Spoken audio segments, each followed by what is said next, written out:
Hello and welcome. I'm Peter, half of P&K Q&A, and I am completely trusting that at some point, oh, there it goes, I can now invite him. And if anyone has any ideas for a little something I can do for about a minute or so while we're inviting Crow, I don't know, we'll see. We'll get him in a moment.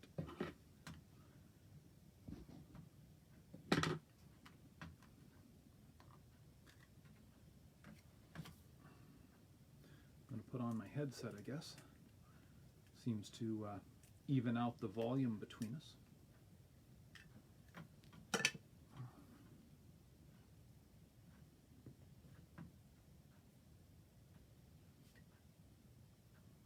Crow's invited, and get the invite shortly, and we'll see. There we go. In the meantime, you can see if you can actually hear me with this headset on. Hey, Crow. Crow is always approved around here. Hey, Crow. I approved Crow. Crow is always approved around here. There we go. Can you hear me? There, can you hear me now? Okay, yeah. I went ahead and approved you. I said Crow is always approved around here. 2 thumbs up rating. Welcome. How you doing? Doing good. It's been a good week. It's been a Awesome. crazy week. But what else is new? Yeah, really. Oh, we're in this comedy show for, well, this tragic comedy for a little while yet. Mm-hmm. The more I look at things, the more I realize that, wow, some people are just really hard to get out of bed. And it's going to take a lot of shaking to wake them up, is what it's going to be. So, yeah. Okay. Hello, 95%. Everyone. Yep. I'm Peter. And I'm Crow. And this is P&K Q&A for February the 28th, 2021. Nice. And what's been going on? Oh, you want to do the Lord's Prayer, and then we'll do the what's been going on this week, I guess. Let's start out with an affirmation, and then yeah, Awesome. We'll jump right into it. Okay. For the Father of the people is with the creation by the Father. With the knowledge in the heaven is with the holy name of the Father. For the knowledge of the truth is for the people of the Father. For the kingdom of the Father is in the knowledge of the truth. For the knowledge of the Spirit is with the unity with the Father. For the freedom of the actions is with the knowledge by the truth. For the protection of the earth is for the life of the people. For the knowledge of the Father is with the protection for the people. For the truth of the people is with the path unto the heaven. For the teaching of the people is with the truth of the people. For the knowledge of the day is for the production and learning skills of the people. For the wrongs against the knowledge is with the actions of the people. For the sins of the people is for the wrongs against our neighbor, for the knowledge of the people in the forgiveness of those wrong decisions. For the people of the debts are of the responsibility in the truth. For the people of the awareness are for the forgiving, for with the truth, for the knowledge of the people. Leaders is with the teaching, with the truth. For the evil of the people is with the lack of knowledge of truth. For the knowledge of the truth is for the freedom of the people against the evil of the darkness. For the people are with this agreement. I like this because basically this is like, it's the truth right from start to finish. If we lack knowledge and truth, then we can be bullshitted into anything. But if you have the truth, then it's awfully difficult for people to talk you into bullshit. And my favorite quote this week was from a rapper named Tom McDonald. Uh,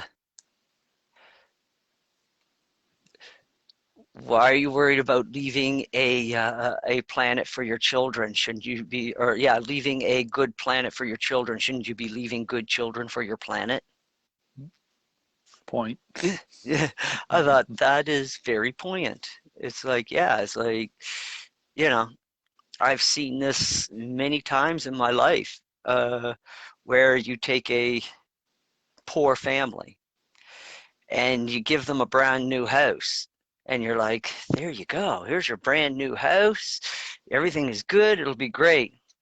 2 years, that house is shit, and you'd never be able to sell it on the market because nobody cleaned, nobody did the maintenance, nobody did shit. So basically, you gave bad people a brand new house. But if you gave good people that brand new house, you could come back in 5 years, come back in 10 years, come back in 20 years, and the house is going to be still in good shape. So, yeah, leave good kids for the planet. Let the planet take care of itself. It works both ways. Yeah, I hadn't thought of it that way. Okay. But yeah, I thought that was really on point. So this week in political comedy, what have we got?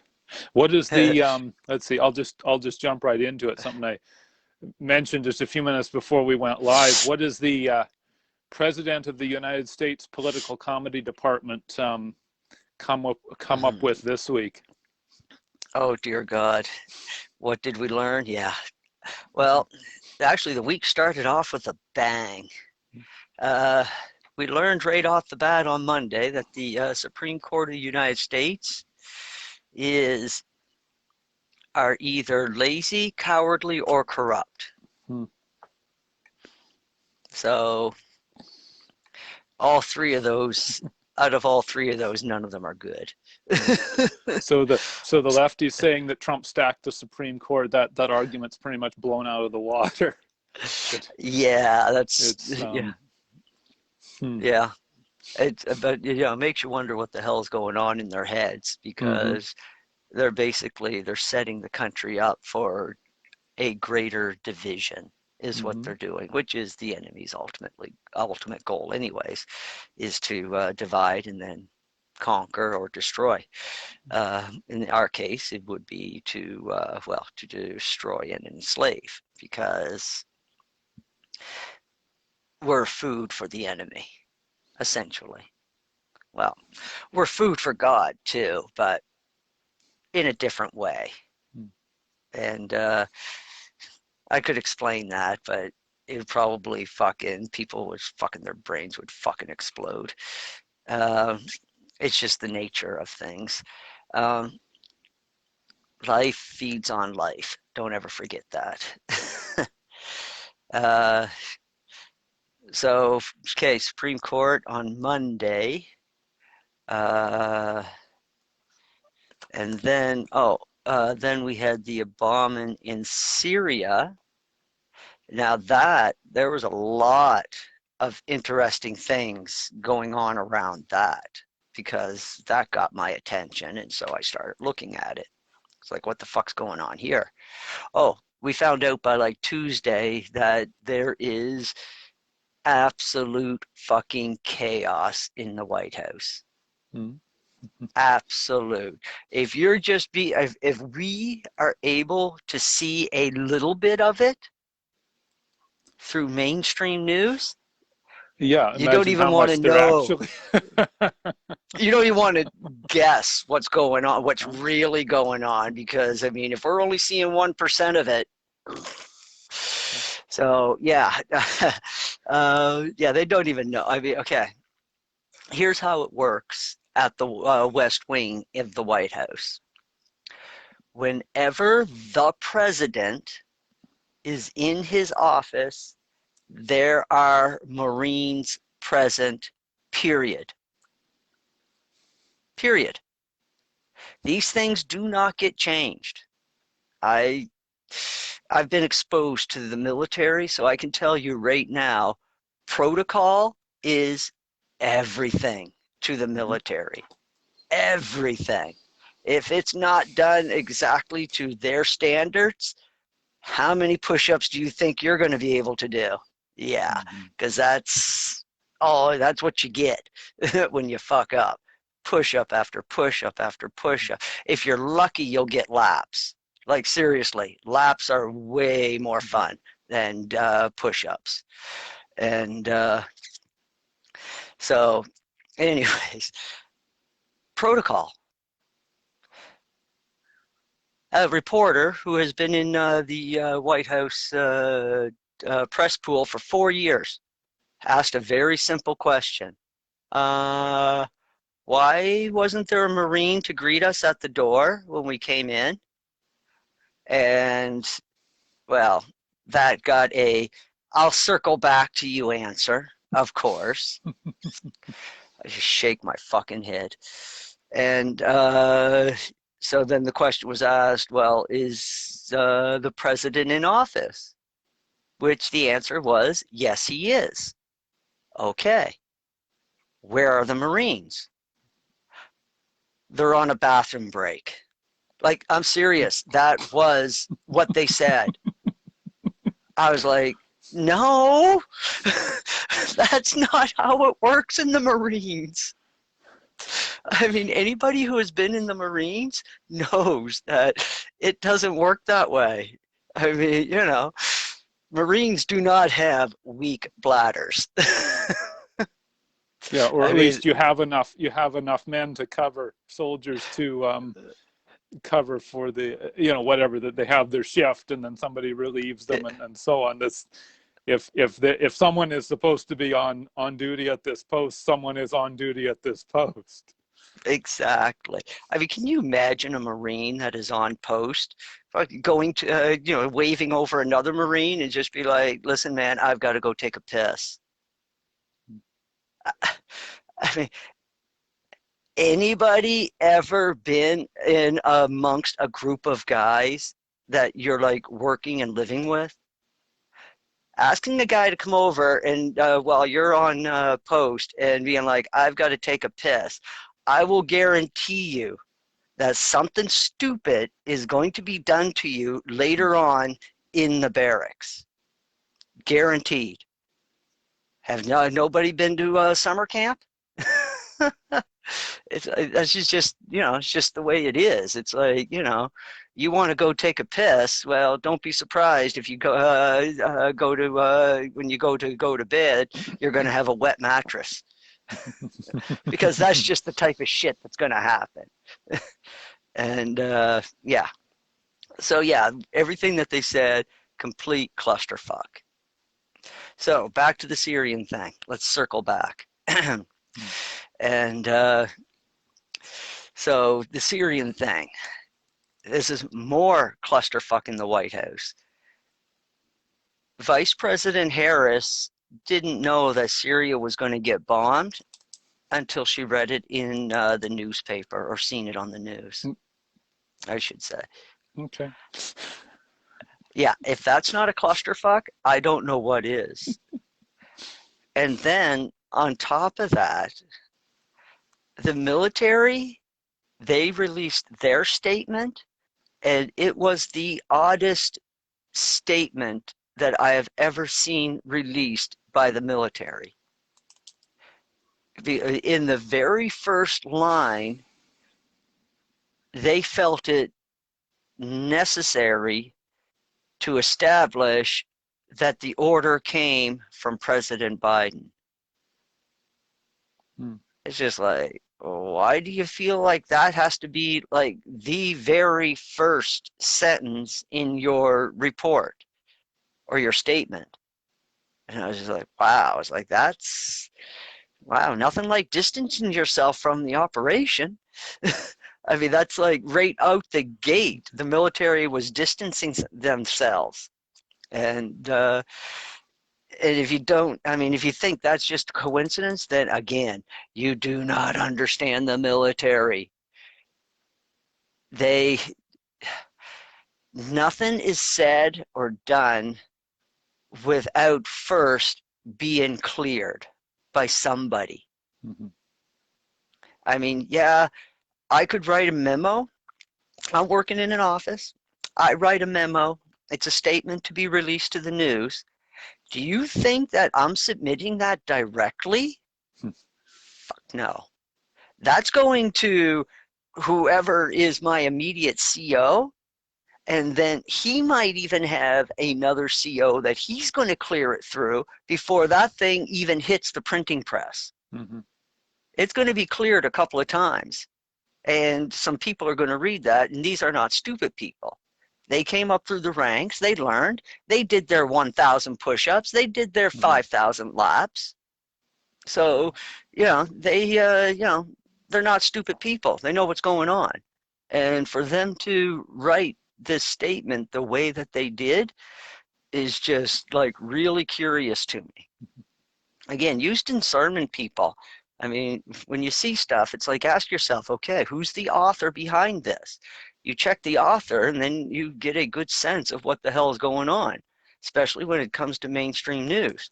It's like you're reading an article. It seems biased. It seems a little biased. Check who wrote it, and then look at things that they've done in the past. Okay, this is just a straight up biased person.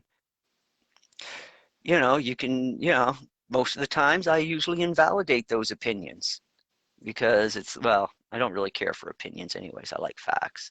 So anyways, I digress. So we got that.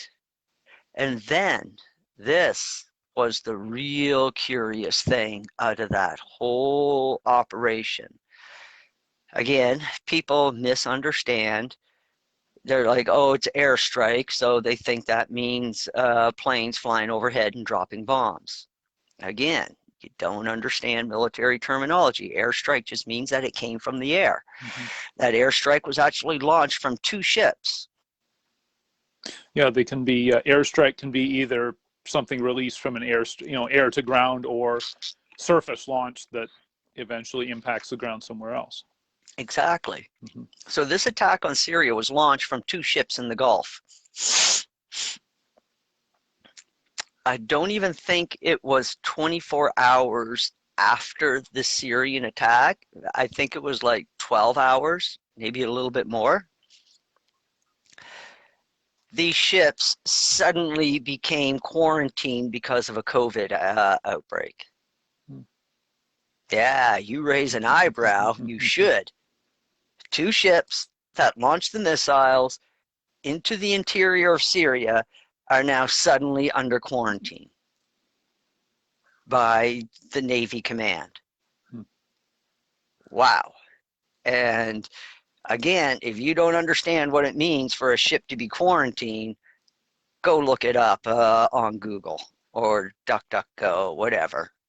Go do some research. A quarantine ship is a huge, huge deal in the Navy.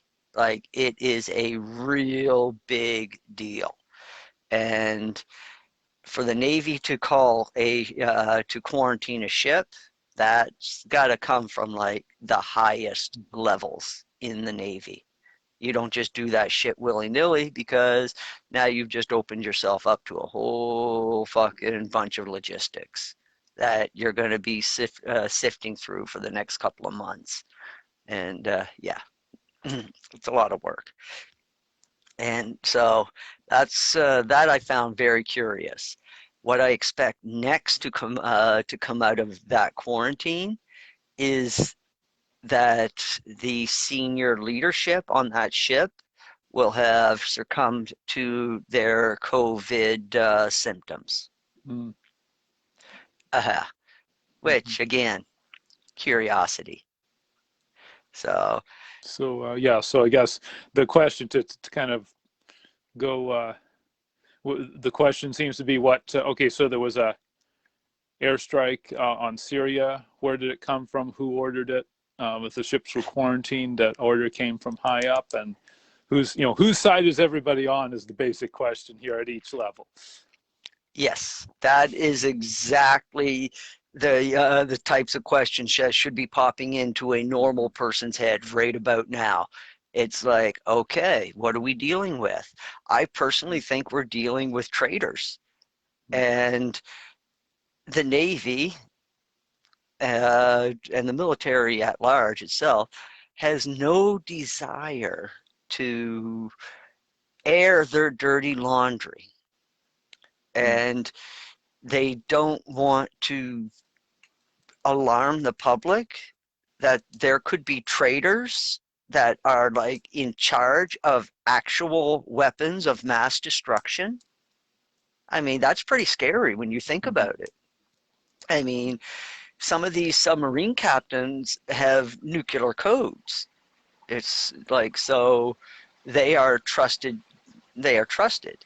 For a captain on a ship to order an illegal strike, which quite possibly it might have been, because apparently the Russians were only given a 60 seconds heads up to get out of the area.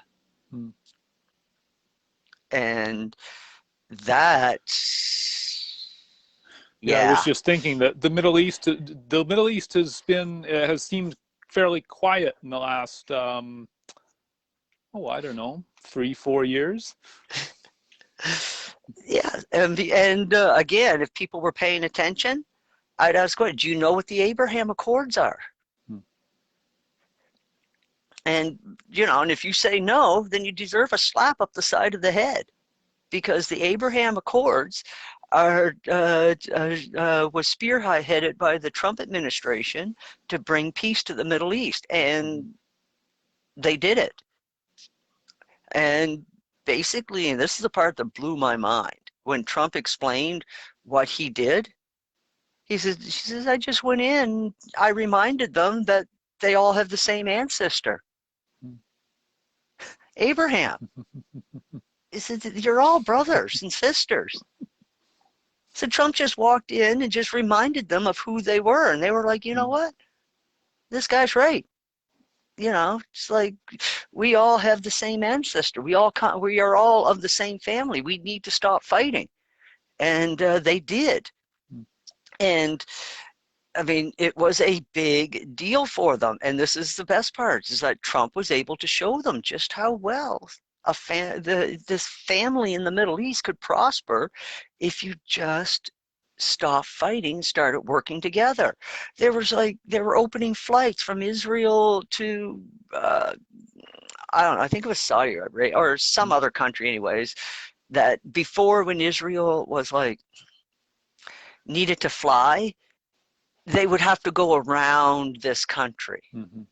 So it would tag a few extra hours onto your flight.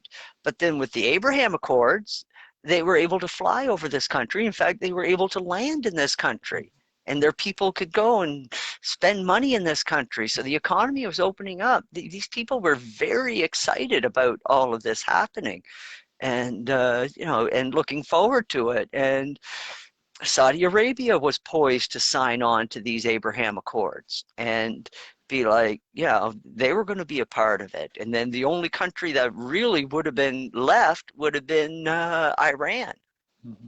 And I suspected that if Trump stayed in office for 4 more years, without all the bullshit that he had to deal with in the previous 4 years, I have no doubt that Iran would have came into the Abraham Accords as well, and they would have likewise prospered. It would have just been natural. I mean, because Trump understands, if two people are working together and they are being prosperous, and you've got one other person that is just being belligerent and not cooperating, and they're not doing well, then sooner or later, when you're talking about societies, they're going to be like, this whole belligerent shit is not working out for us and for our people. Maybe we should take a more cooperative stance towards Israel and towards Saudi Arabia and other countries, and then they'd be able to share in the prosperity. But as long as these evil people can get paid uh, to keep up their evil, then they will, because there is no profit in evil. This is why the Son of Man says that evil always carries the seeds of its own destruction, because sooner or later, because evil does not draw from the infinite universe, they will begin to exhaust their resources. And once resources become scarce, then the next step is cannibalism. It's just like a short circuit in an electrical system. It starts short, and then it'll just burn itself out, and that part of the system will be useless until it's repaired. Yeah, it causes a cascade effect. Is what it is because, I mean, it's like what's going on with Como right now in New York. If people aren't paying attention, Como, the whole thing where Como was putting COVID-infected patients in care homes with old people who are the most vulnerable. And a lot of people in care homes died because of this policy. Well, this is all coming out now. And those of us who've been paying attention, we knew this, we knew this last year. But now, I guess, the normies are figuring it out now that it's like on CNN and NBC News, which I don't understand why anybody's still watching that fake garbage, but each to his own.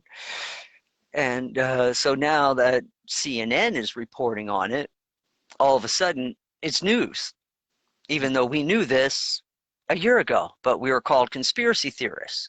And it's like, well, so much for that. And so now it's out there. And the first question that I asked was, why all of a sudden is Como being thrown under the bus? That should be on everybody's mind that has been following, that stays up to date on things. It's like, why are they throwing this fucker under the bus? My immediate thought is he's being thrown under the bus to protect a bigger fish. That's the only thing that makes sense. When you know how these people think and how these people operate, they all operate from a service to self position. So as long as you keep that in mind at all time, that these people are only in service to self, then you realize that, this is how they cannibalize each other. So he's being thrown under the bus to protect a bigger fish, which I think is probably Mayor Giuliano of New York. I think he's the bigger fish that's being protected. And so they're just going to throw him under the bus. I doubt if we're actually going to see him in a courtroom, but his political career is essentially over. And that will be that. But they don't understand, and this is where the cascading effect comes in. Once an investigation is started, depending on who the investigators are, it may not stop at Como's office. It may continue on to the mayor's office. And then from the mayor's office to wherever. So basically, by throwing one of their own under the bus, they basically have sealed their own fate. Because the other result of this, of Como being thrown under the bus, is that in the past, these people have counted on each other to have each other's back. Yeah. When you suddenly realize that the team that you're on doesn't have your back, and that you're going to get thrown under the bus the second you become inconvenient, which I'm surprised these people haven't figured that out. I mean, what, you haven't watched any fucking movies in the last 20 years? I mean, the bad guy always throws you under the bus. Always. So, well, I guess the other problem with their mentality is that they think they're the good guys. So there's that. But I think they're slowly realizing that they are the bad guys because they display all the traits of a movie villain. And so once they figure out that they could be thrown under the bus at any time. They become inconvenient. These people are going to scramble to protect their own self-interest. However way that's going to manifest, well, that's where the comedy is going to come in, because these people, they've got a mind of a 12-year-old. And yeah, it's probably an insult to 12-year-olds, but it's an apt analogy. I was just thinking, based on something you said last time about this sort of thing, there's certain you've watched certain kinds of comedy movies, or maybe even a sort of serious one that's very well done, or a lighthearted. Half the cast like ends up switching sides by the time the thing is over. That sort of thing. It's like this all bets are off. All bets are off, people. Well, almost all bets are off. I think we know there's a couple of safe bets, and we can. That's if we focus on the Father, we won't regret it. Exactly. That's a safe bet. Yeah. Well, there is still time for these people to repent. Yes. But that time is very, very quickly running out. Mm-hmm. I don't know when the clock is going to run out on this, but we will know that their time is up when the second Snowden arrives. Mm. When the second Snowden arrives, that's it. Their time for redemption is done, because as long as the public, the general public, doesn't include those of us who are paying attention, just the general public, as long as they don't know what your crimes are, you still have time to repent. Mm-hmm. Because the reason why that is important is because repenting, when people don't know what you're repenting for, means that you're doing it for your own reasons. Right. But if you repent after it becomes public knowledge, your repentance is not repentance. Mm-hmm. It's appeasement at this point. And appeasement doesn't work. God doesn't look at your bullshit appeasement as true repentance. It's just basically more hiding and more service to self is what it is. And if you don't think God recognizes that, think again. It's like, okay, so I got to ask, have we seen any genuine repentance in the swamp creatures that you have seen? I thought we did. I really was thinking that we did before the 6th of January. Mm-hmm. I thought there were some genuine people that had repented. And then to find out, no, they did not. Mm-hmm. Maybe with the exception of, like, I guess, and I'm not even sure if it was even repentance on his part as opposed to just waking up and, following the truth. And that is Ted Cruz. I don't think that guy really had much to repent for. I'm sure there's people who have other opinions, but I'm not talking about his political career. I'm talking about the state of his soul, his spirituality.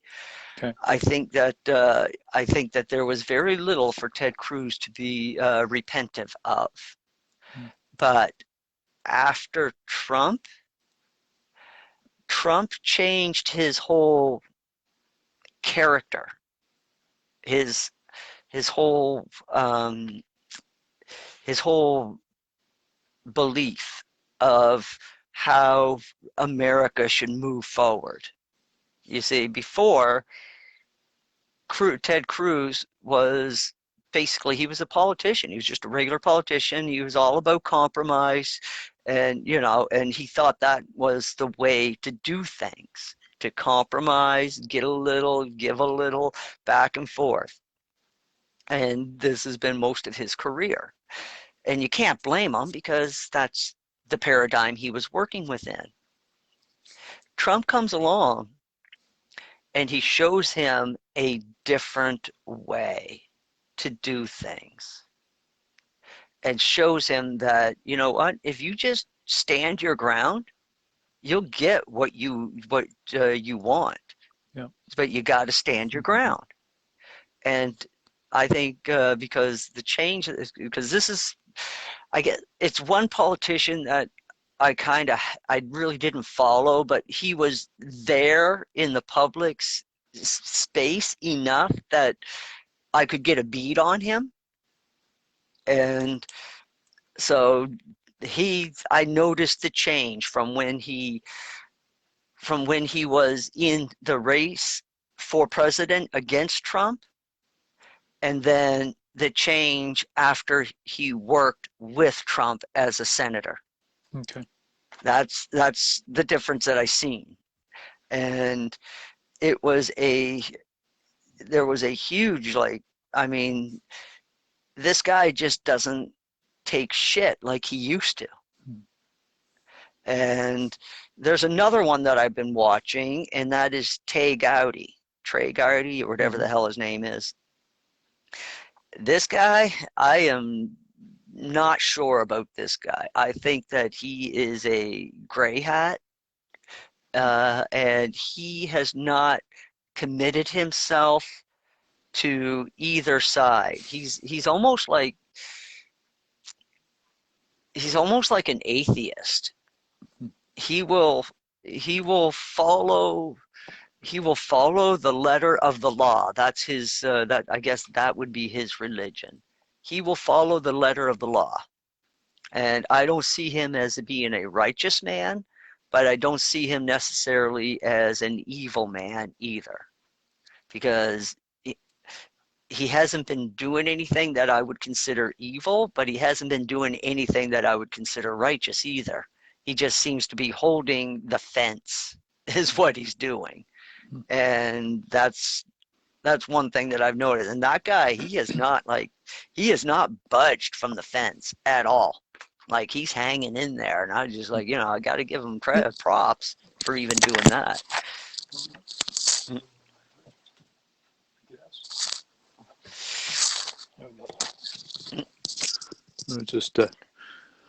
Just going to look out my window. Someone drove in our yard, and I think I knew who it was, but I was just looking. So yeah. All right.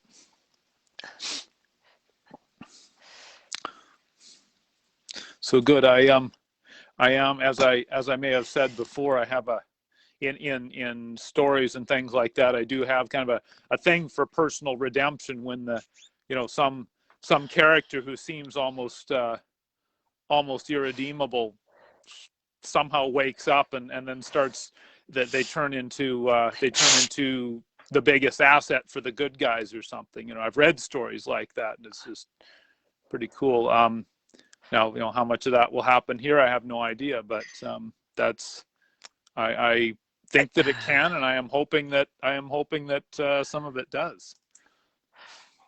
I have not seen any evidence of the irredeemable redeeming themselves. Well, I didn't say. I said apparently, or approaching, or I may have used the wrong word, but one of the bad. Let's say mid-level bad guys, right? Something like that, but or even there's this whole range. What I seen that evil just seems to either double down or makes a deal that is service to self. Mm-hmm. Those seem to be the two options, and the Patriots know how to deal with these people. The ones that they that they know are an absolute service to themselves, they are actually the most valuable assets to corner. Those are the ones that you want to try to catch alive. And the reason why is because they will sing like fucking canaries, because they've only got one motivation, and that is service to self and self-survival. Nobody else matters. These people, like, if I was going after the deep state and I was building a criminal case, these would be the people that I would want to gather up. I would have a psychological profile on all of them, every single one of them, and I would be picking out the ones that are most likely to sing. And those are the ones that we're going to trap alive. Those are the ones that we're going to want to take alive. The ones that would show a psychological profile of falling on a sword, I'd probably put them in a position to where they could have an opportunity to do that, is what I would do. And, save the taxpayer some money. And also, it seems like it's all like horrible, but you gotta remember, this is war. Mm-hmm. This is war. And Michael is actually fighting by our rules, believe it or not. Well, I find that rather easy to believe, because I'm a, I've seen enough science fiction and fantasy type stuff to kind of know what it would look like if he were fighting by, higher universal rules and things. Yeah. We'd see this, we basically see biblical stuff happening every day. You'd be like X-Men or the Avengers or whatever, all this stuff. No, he's fighting it according to our rules. He's following our rules of war, and part of that is that, and also since free will is absolute, he cannot deviate from that either. Mm-hmm. So basically the Charter of Human Rights, okay, we're going to do a little bit of a jump sideways and into the vax, okay, and what's going on in that sphere. And remember, Michael has said he's going to save over 95% of the people on this planet. And I think that the only possible way to do that is to give the opportunity for the unsalvageable souls to exercise their free will, and also by using the Charter of Human Rights to allow them just to eradicate themselves.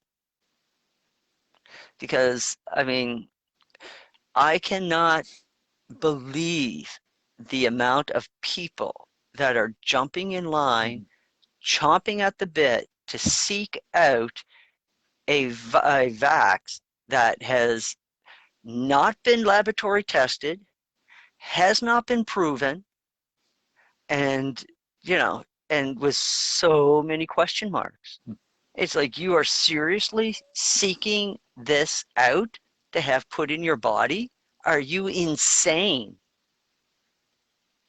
And have you even bothered to even do the research to even see what's in it? It's like, you read the ingredients on the package at the grocery store, don't you? But you're not worried about a unproven vaccine being injected in your body? It's like, where's your logic? Where's your reasoning? It's gone. I'm sorry, but it's gone. Oh, and here's another little fun fact. You'll all love this. A scientist, Nicholas Provoski, in April of last year, already had a COVID vaccine in April of last year. trials. It already went through trials, already went through lab test. It had a 7 out of 7 rating. Hmm. You want to know what Pfizer's rating is? Probably 3. 4. way below 3 half. out of 7. Okay, 3 so out of below 7. half. Yeah. Mm-hmm. Yeah. Isn't that insane? Mm-hmm. And this is the one our government has bought. Mm-hmm. Why aren't we buying Nicola's Prosky's vaccine? That has a 7 out of 7 rating. The ingredients are way more ethical than what's in the Pfizer stuff. Like, and what he did is almost homeopathic Mm-hmm. in nature. Okay. All vaccines, like the major part of any vaccine that you'll get is a substance that boosts your immune system.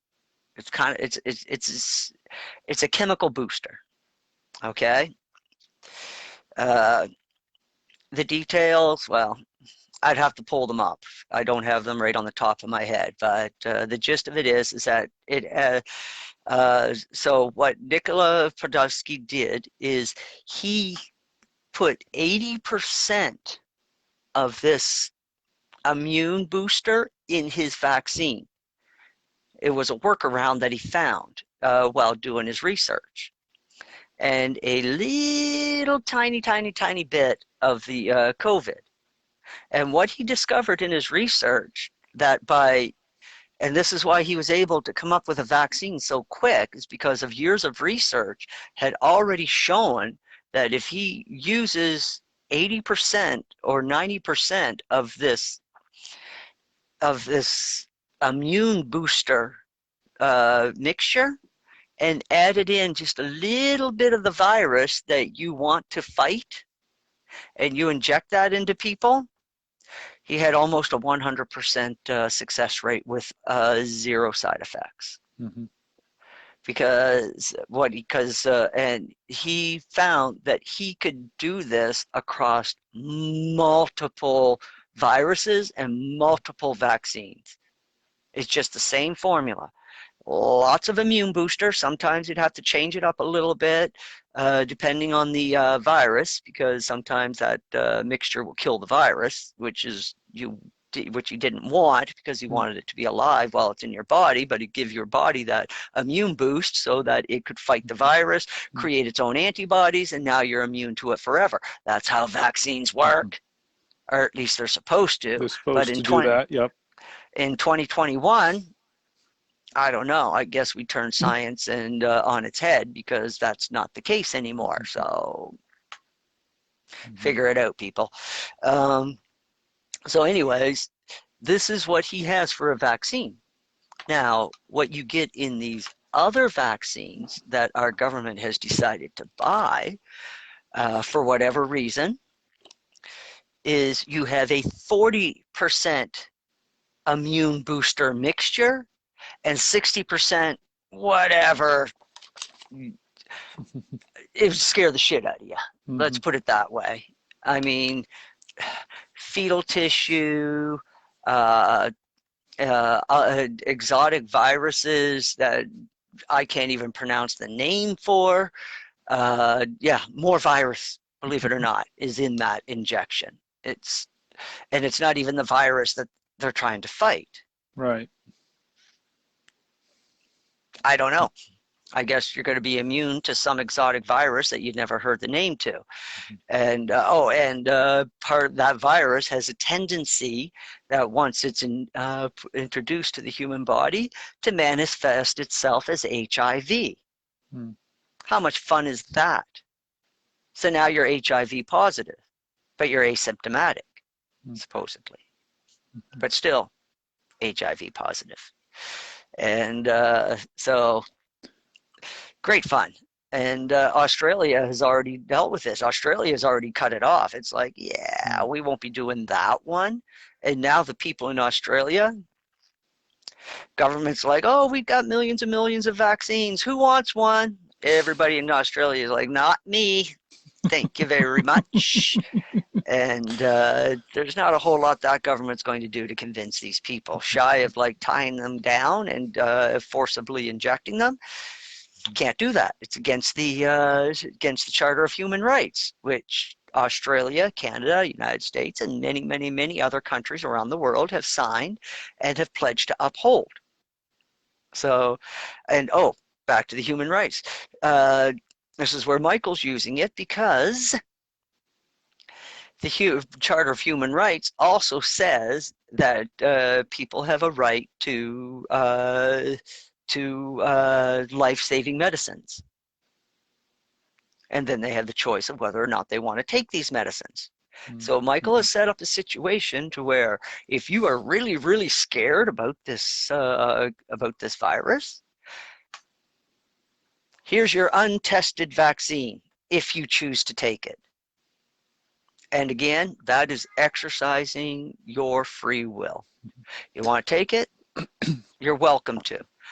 I've got a funny feeling, and I cannot shake this feeling ever since I first started thinking about this, that, you know, what a way to get to your 95% if you eliminated the 20% of the morons on the planet. Yeah, what was it Napoleon said? Never interfere with an enemy in the process of destroying himself. Exactly. Just let them do it. Again, playing by our rules. Normally, Michael's nature would have him interfering in this. But because he's playing by our rules, because he's manifested himself here, himself, herself, but, you know, we keep using the him, because we're, what, I don't know, maybe we're chauvinists.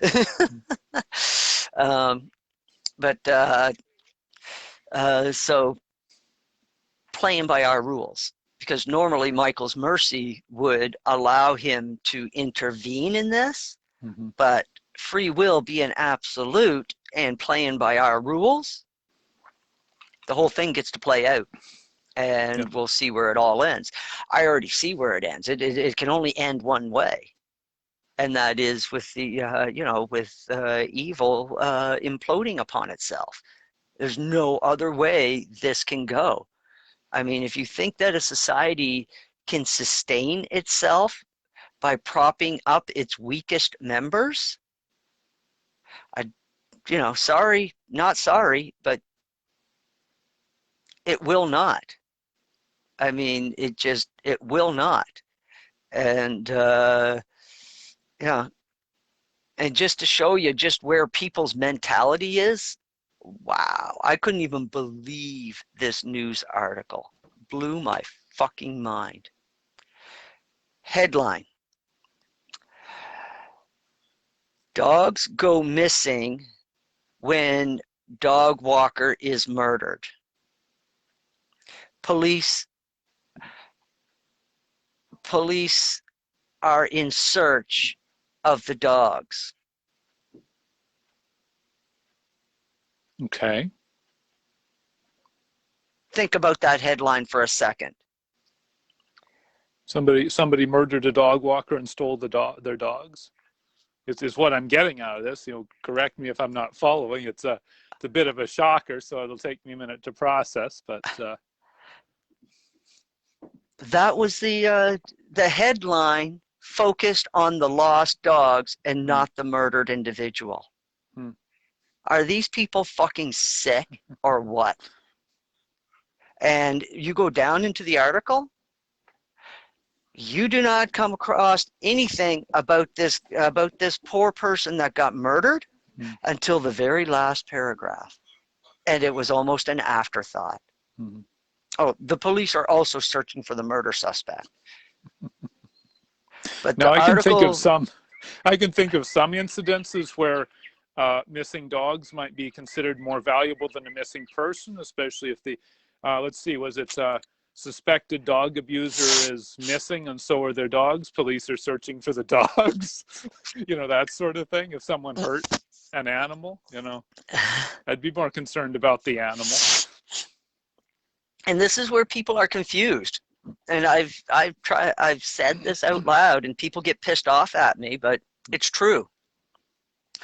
Altruism towards animals is not the same as altruism towards people.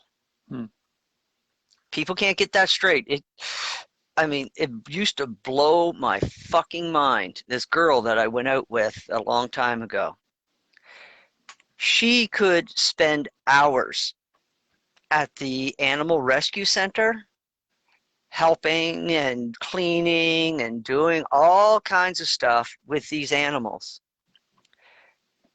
But when she's seen a homeless person, get out of my way, you filthy beast.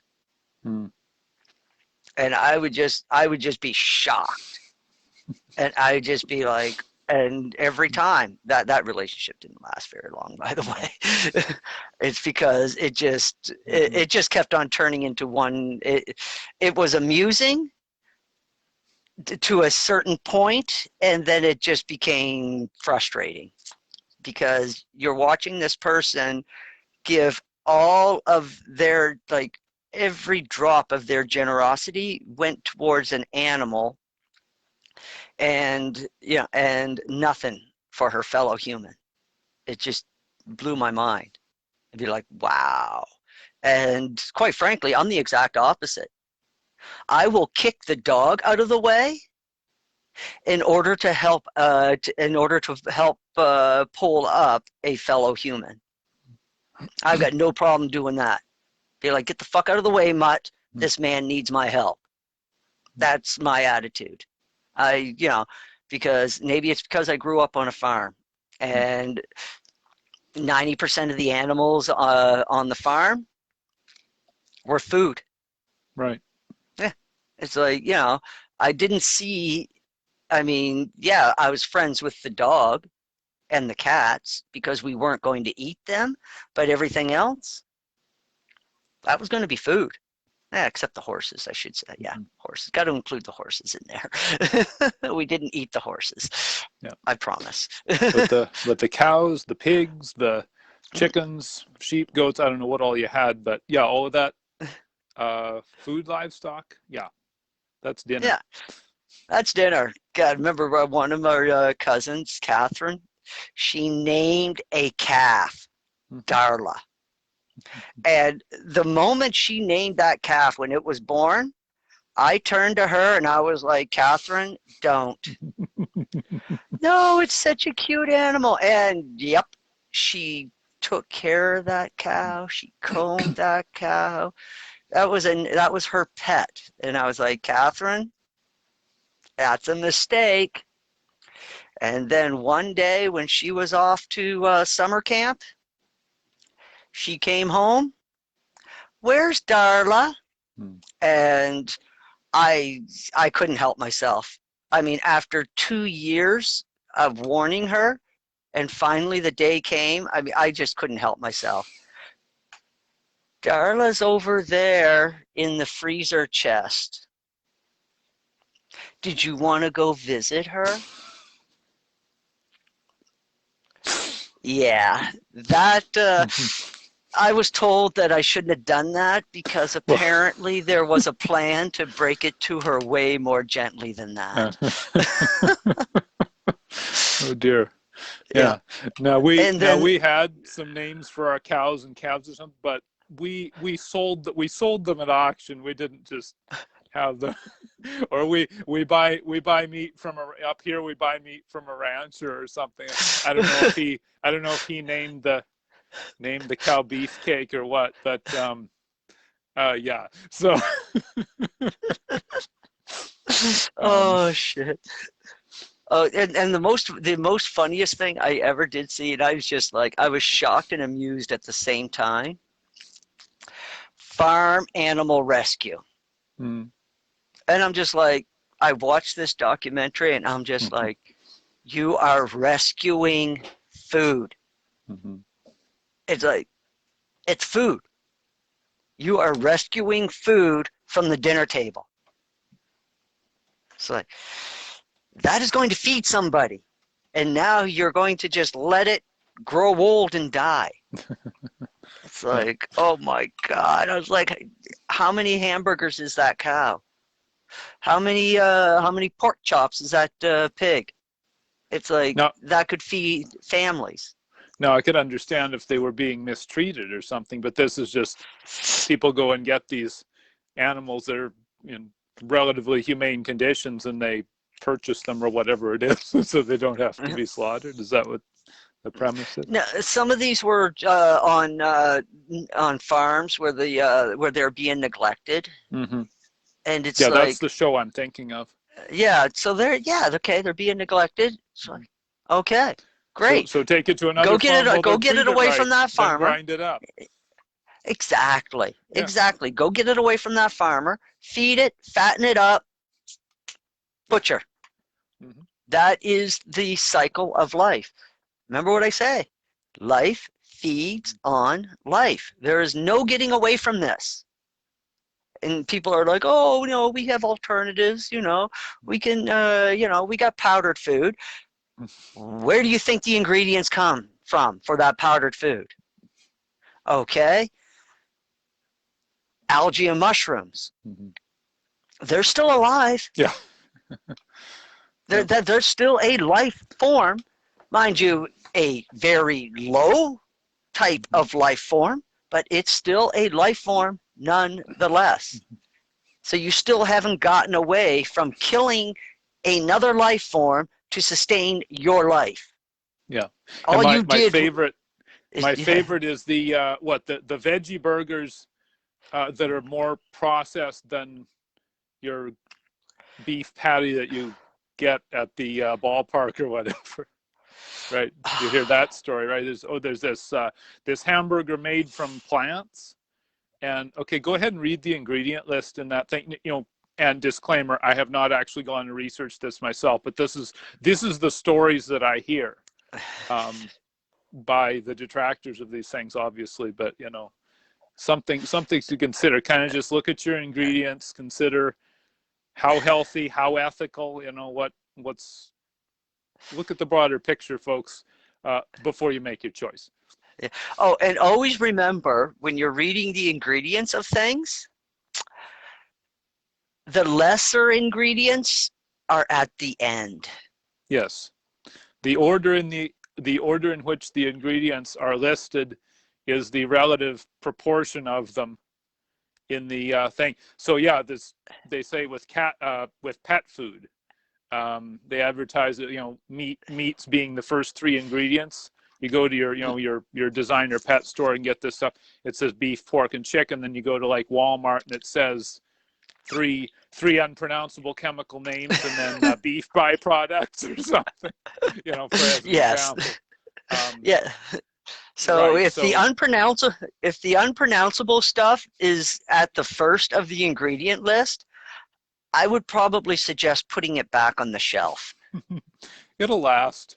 Yeah, it'll last. It'll be there. It'll be there 20 years after a fallout.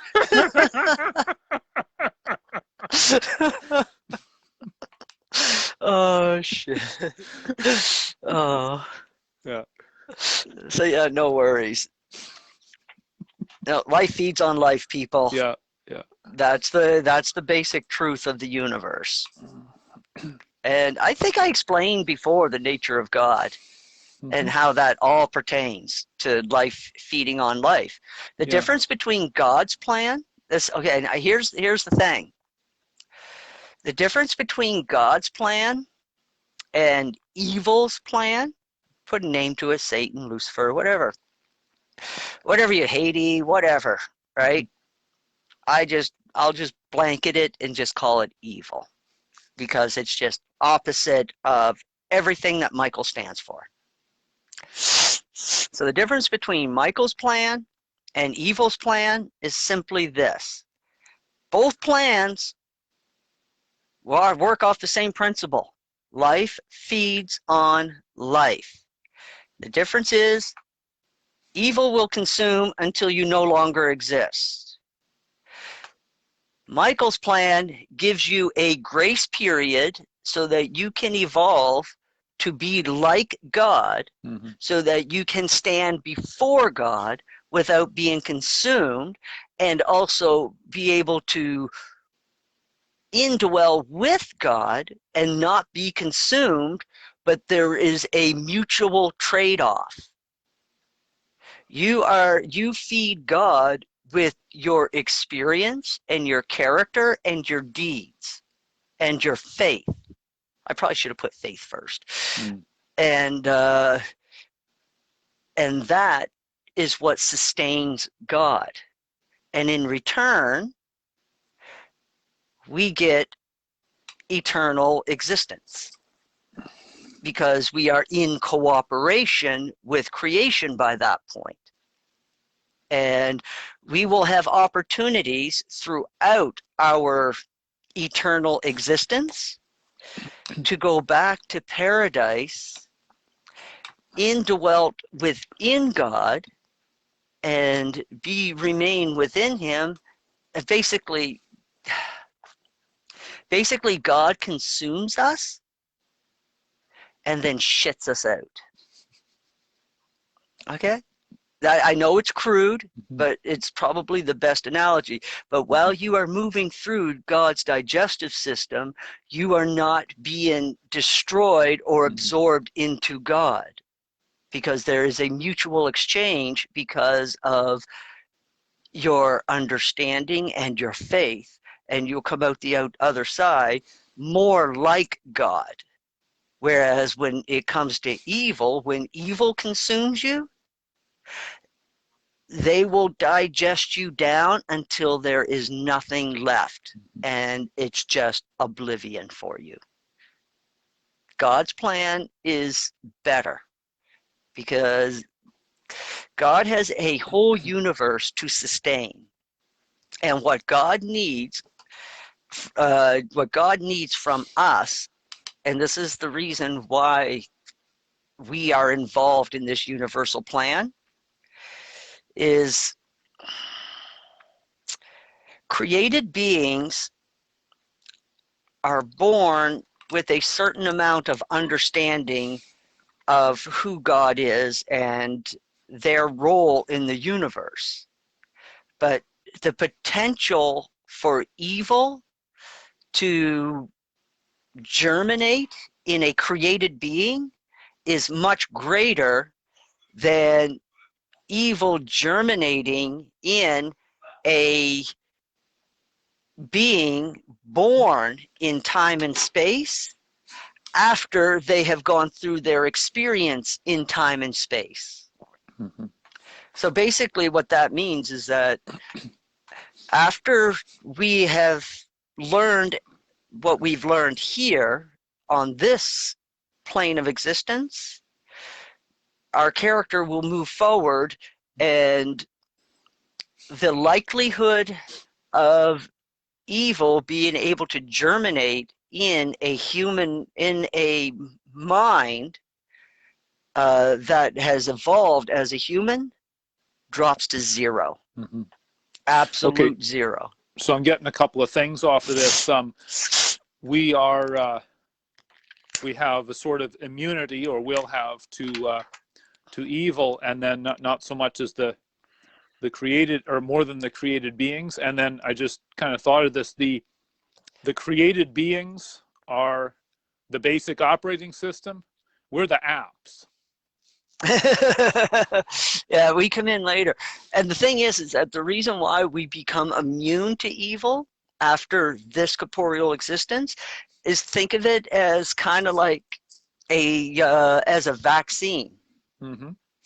Because in this plane of existence, we are exposed to evil, and it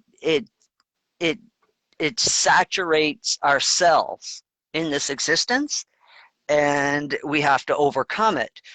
By overcoming it in this life, we develop an immunity which we carry with us into eternity, forever, because we will never forget our experiences here. And when somebody comes up to us with a bullshit proposal, we just be like, Yeah, you know what? I might have been born, I might have been just been born, but I wasn't born yesterday. You know how the saying goes. It's like, no, nope. Because our experience would have taught us, we would learn. Because, I mean, think about all this, like some of the old guys that you've talked to. And, especially you, like talk with the old farmers. And I'm sure you have. How easy is it to bullshit one of those old fuckers? It isn't. Like, you want to sell them something? You want to sell them something? They're just like, let me think about that. And then they'll come back with you with questions you didn't even fucking thought even existed. And now you're scrambling to try to keep up. But meanwhile, he just got a bead on your bullshit. And if they sniff just a little bit of bullshit, one of two things are going to happen. They're either going to walk away from you or they're going to come at you. And trust me, you're probably better if they're walking away, because you get one of those guys coming at you, it's like having Gordon Ramsay up your ass. You ain't going to walk away. You're not going to walk away straight. But yeah, so that's basically what we're supposed to be. And then the Urantia book talks about outer space. Mm-hmm. So, like the outer space realms away from here. And I think that is going to be that is going to be another expression of God, because I kind of see where God is heading. Yeah, let me just interject for those who may not know kind of what we're talking about. When Crow's talking about outer space, basically the entire universe that we that our modern science understands to exist, that's all that's been built so far. There's provision for, I don't know what percent. Yeah, it's in the grand plan of things. It's probably what we have now is probably ends up being like 5%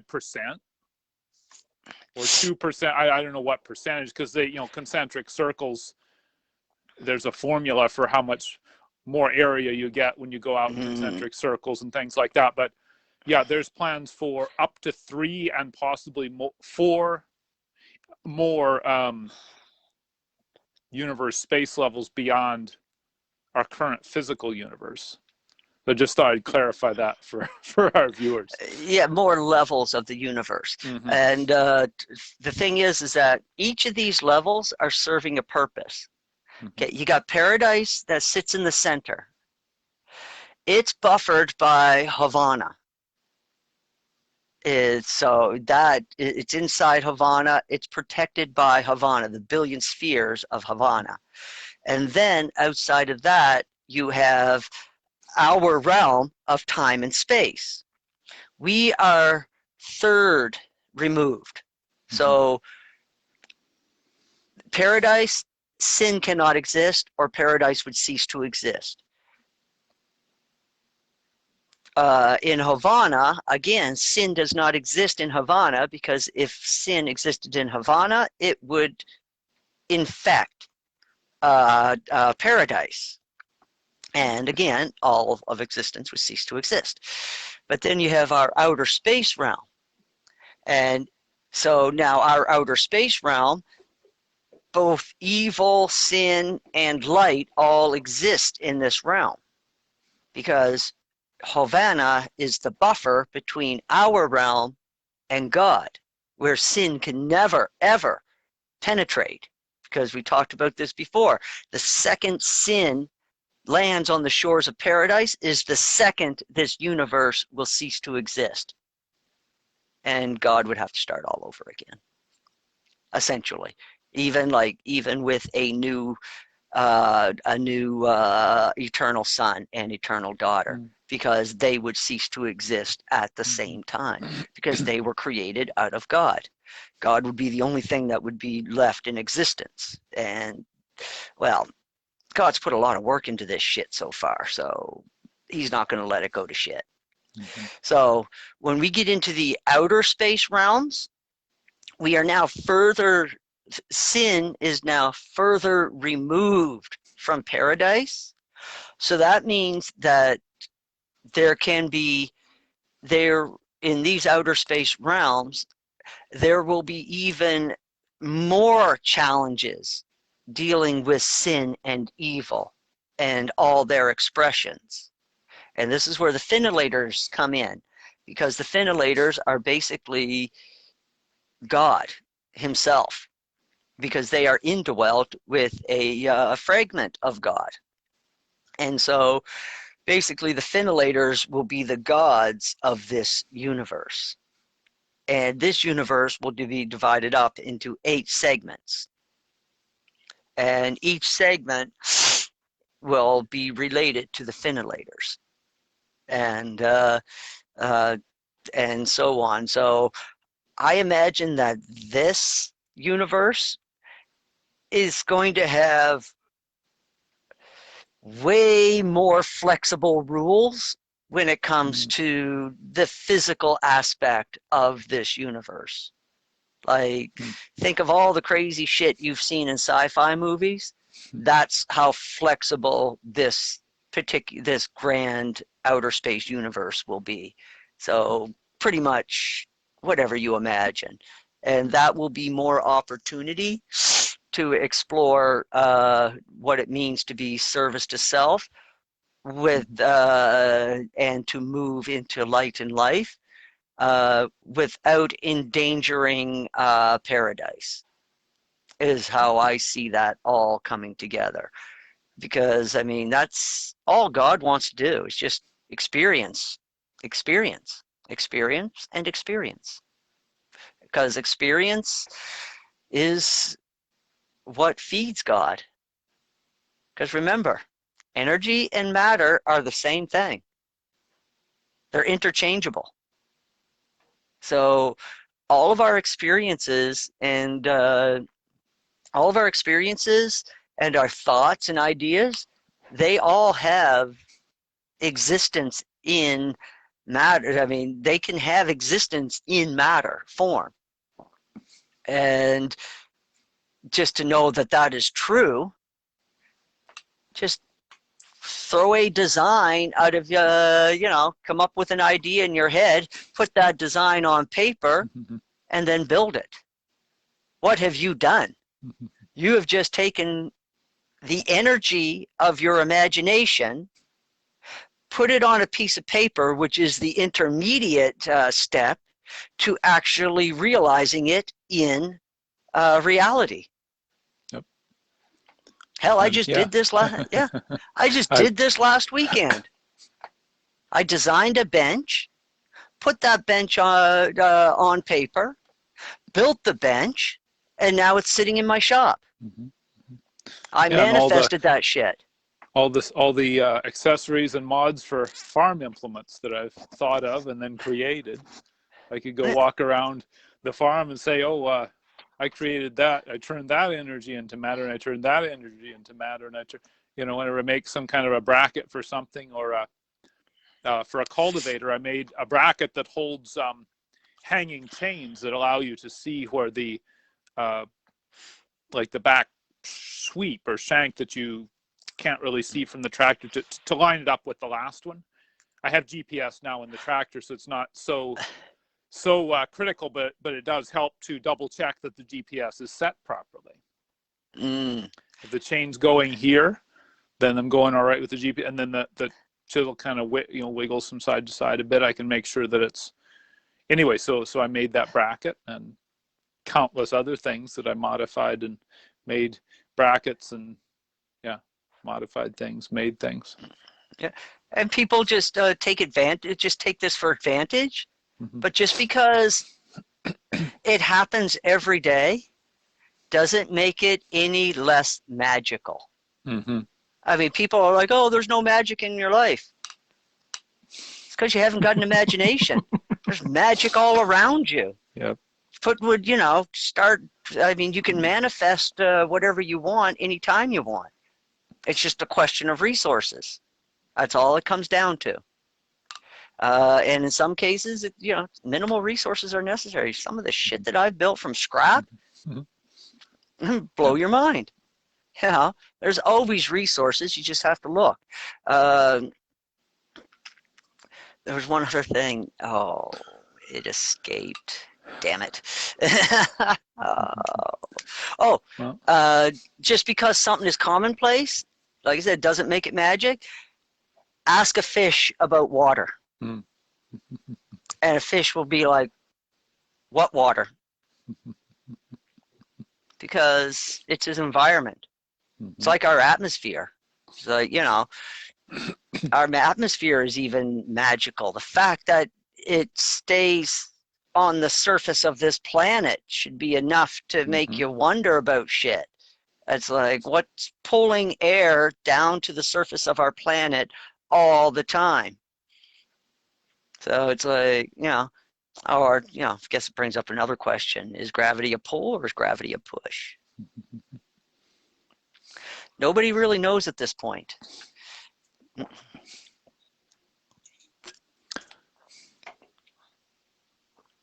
So did you have any more things before we start into question period?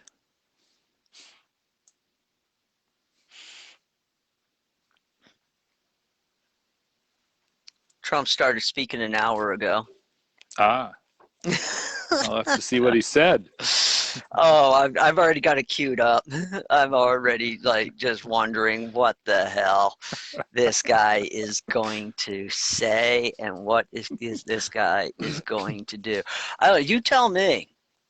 Is it unusual for a president to stick around as leader of the party after he lost an election? I would say so. I thought it was too. Normally, whenever I've seen a president lose an election, they just go away. Yeah. But you don't really hear from them, whatever. I mean, they do, Bill Clinton did a speaking tour or something later on. I don't really, but yeah, you don't hear. But I'm talking, right. So I'm talking about active leadership of the party. Yeah, I wouldn't expect so. No, that's would be kind of unusual, I would think.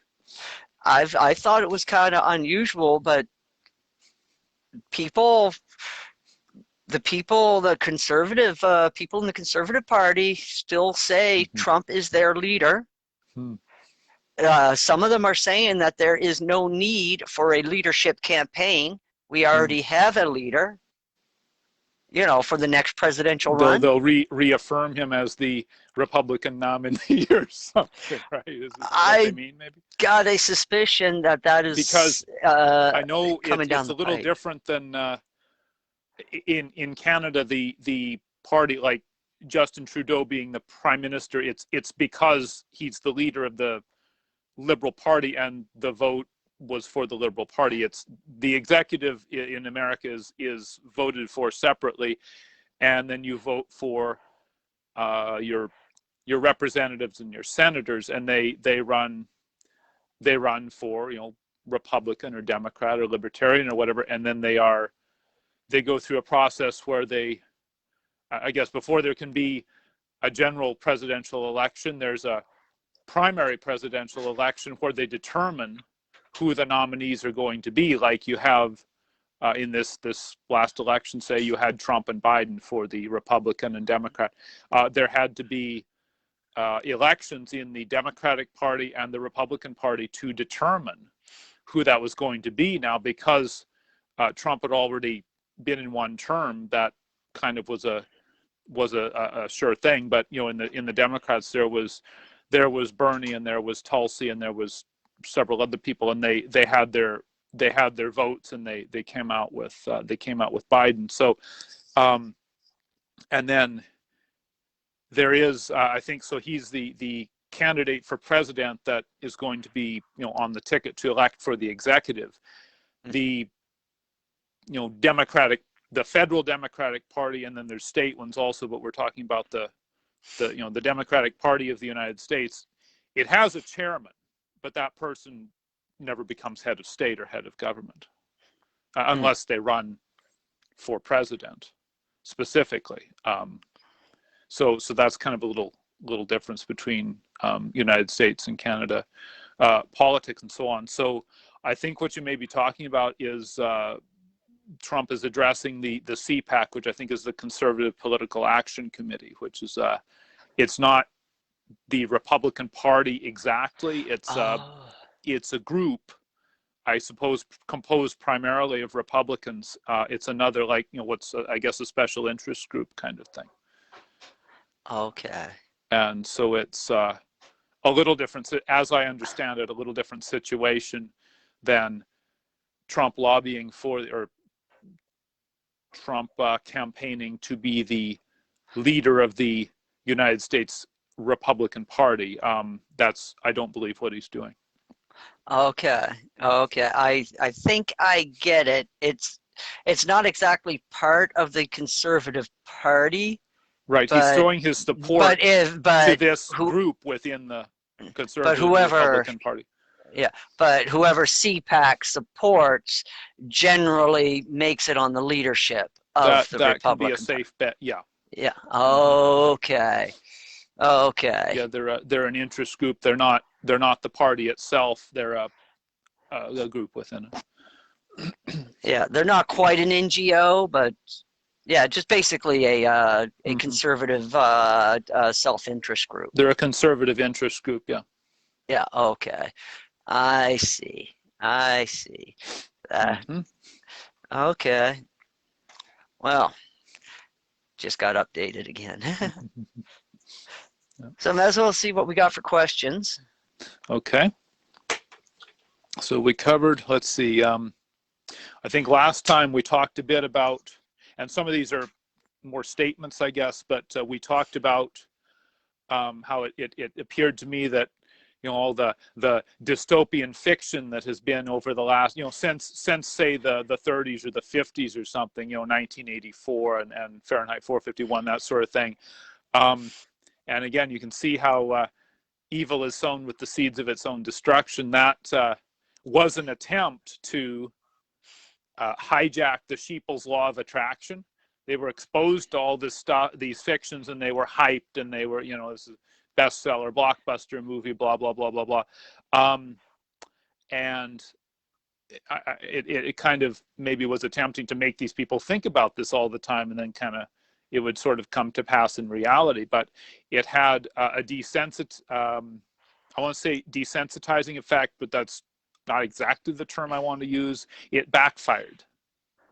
Because if you get to think about it enough, you wake up at some point and you're like, okay, how about no? The thing is, evil has to follow universal law to a certain extent. They don't follow. They know which ones they don't have to follow, but there's also a few, a strict few that they have to follow, or there's consequences. And one of the things that they have to follow is, for every lie that they tell us, they must give us 2 truths. Now, the consequences for this, and they understand this very well because they've already seen it happen on other planets. They have to follow these certain universal laws or principles because they cannot afford to get the attention of the universal creator. Mm-hmm. So people have to understand that Michael, as a creator, has got a trillion raised to the power of 64 things to think of. Mm-hmm. A lot. He's the master of the universe. He's our Lord of this universe. For the first, I think, 3 billion years of creating this universe, Michael could not leave the center because he was holding the center. And on top of that, there was nothing to go explore for the first 3 billion years. He was building the universe. It would just be like walking around a construction site. There's nothing here. Nothing, you know, other than just shit getting done. So even when Michael is not present at the universe center, he still is connected to everything in the universe. It's like being in a crowded room, listening to all the conversations around you, and then all of a sudden you hear this one high-pitched voice that gets your attention. That's what happens when these evil ones don't follow the proper rules. They get Michael's attention. And they know fucking right well that once they get Michael's attention, they ain't going to lose it easily. Because once the creator's like, what the hell's going on over here? It's like, boom. Everything's done. They're going to get scrutinized. They have forgotten these rules. And I keep, and they were doing so good all the way up through the 20th century. When you look back on history, they were doing very good. They were following their, and look at the shit they got away with. I mean, the sacrificing, the human trafficking, like it's just a myriad of horrible things that they were getting away with. Cannibalism, all of it. Lucifer's textbook, they were writing it. Yeah. Anyway. I mean, it's all in the public record. If you think I'm full of shit, it's all in the public record. I'm not hiding anything. Nothing is actually being hidden from you. You just haven't gone and looked. That's just the fact. You go and you look and you'll find it. I mean, the trial records for Nexium, it's public record. You can go look it up, and you can see exactly what these people were doing. Harvey Weinstein, his trial records are public record. Go look it up and see what people testified under oath. It's you know, so I mean, unless you want to believe that, you know, dozens of people were lying about this one guy, you know, and he's still innocent and he went to jail for nothing. I don't know. Might want to check your reality there just a little bit. So they got the but the thing is that these evil ones on this planet never understood is that the creator's attention was never off of this planet. It was always here. Since 2,000 years ago. Since 2,000 years ago. And if you look at how history unfolded and what has gotten us to where we're at, you can see that the creator's hand was in all of it.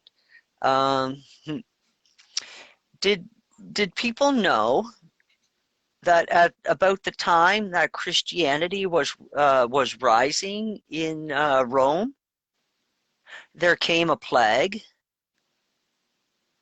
Christians were blamed for this plague, and they were persecuted. But what ended up happening is that things got turned around because this plague was killing people, and part of Christ's teachings were to help your brother and sister. These Christians, following Jesus's teachings, went out and helped the plague victims. And the people seen this, and they converted to Christianity. And then their friends converted. So if the Roman Empire had persecuted the Christians when there was no plague, they would have wiped them out completely, and the Master's message would never have made it out of the Middle East. But because this plague was going on at the same time as the persecutions, the more followers came, because they could see the kindness of these so-called Christians, and they would listen to their teachers. Well, they would listen to what they said as they ministered with the sick and passing along Jesus's message. And then when you go, and I found this interesting when I watched this documentary, every time there was a major plague, there was a revival in Christianity. Hmm. Almost with, actually, as far as I could see, without exception. Because it was the true Christians of that time that stepped up and started helping in the communities, and at the same time were ministering to these people. Think about what's going on right now. What do we see going on right now for those that are paying attention? What I see is I see a huge revival in Christianity. But it's not the same Christianity that our parents and grandparents practice. No. It's a new kind of Christianity. A lot of people have done what I've done. They don't bother with the Old Testament. Most people in my generation, they've got no use for the Old Testament. But we do like the New Testament. And I also like how the New Testament complements the Urantia book. I know it should be the other way around, but it's not. Because the Urantia book gives you details that you will not read anywhere else. And then you can pick up your New Testament book and you can see. And the difference I see between them, the Urantia book reads like a textbook, while the New Testament reads like Shakespeare. Mm-hmm. It's mostly poetry. So yeah, it's got all the beautiful verses. I love some of the verses. Some of them are beautiful. But I like the textbook version from the Urantia book because it helps sort out reality. Mm-hmm. Lets us know where we stand in the whole scheme of things. And my attitude has always been, if I know where I stand and I know what my responsibilities are, then it's a lot easier for me to do my job. Mm-hmm. I used to complain to employers. I'd walk in, they'd just be like, start to work. At what? Mm-hmm. I mean, those are bad employers. I still to this day can never don't know how they managed to stay in business. And yeah, they would leave it up to you to stay busy all day. Mm-hmm. But my attitude is like, yeah, okay, I could stay busy, no problem. But am I being productive? Mm-hmm.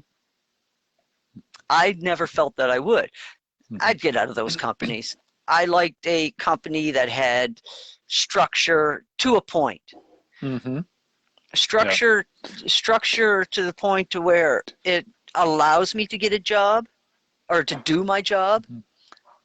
But then structure, there can be too much structure, because once you get past a certain point, now you are hindering me from doing my job. Yeah. Yeah, and I had that in companies too, to where, it used to piss me right off. I'd be like 30 minutes worth of paperwork just to drop a propane tank. It's just like, are you people serious? And some of the questions on these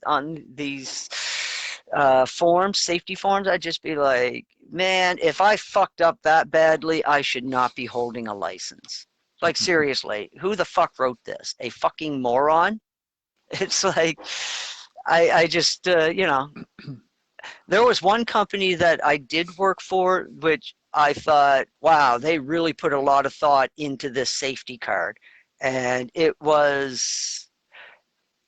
think it was like 8 questions.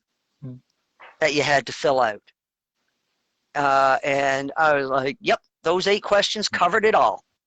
I can't remember what all 8 of them were, but most of it just had to, you know, stop, look around, identify obstacles, identify the dangers, and, you know, they summed it all up in 8 questions. Took you like maybe 3 minutes to do. And, you know, 5 minutes if you were like really wanted to, you know, take your time and really look around. But yeah, sure beats 30 minutes of paperwork. I don't, sometimes I always wondered, it's like, you know, these people that sit in an office that love doing their paperwork need to understand that those of us that are boots on the ground and wrenches in our hand are boots on the ground, wrenches in our hand, because we really, really, really don't like paperwork. Like, we really, really, really don't like it. There's a cartoon I saw just the other day. Somebody's hiring, that the guy who's hiring says, do you work on cars? And the guy says no, and the employer says, that's great, you're hired, and it's an engineering firm. Oh, Jesus. Oh, I can't wait. I mean, I'm just waiting. Well, I already seen it happen. I can't wait for all this diversity hire to permeate into the engineering sector.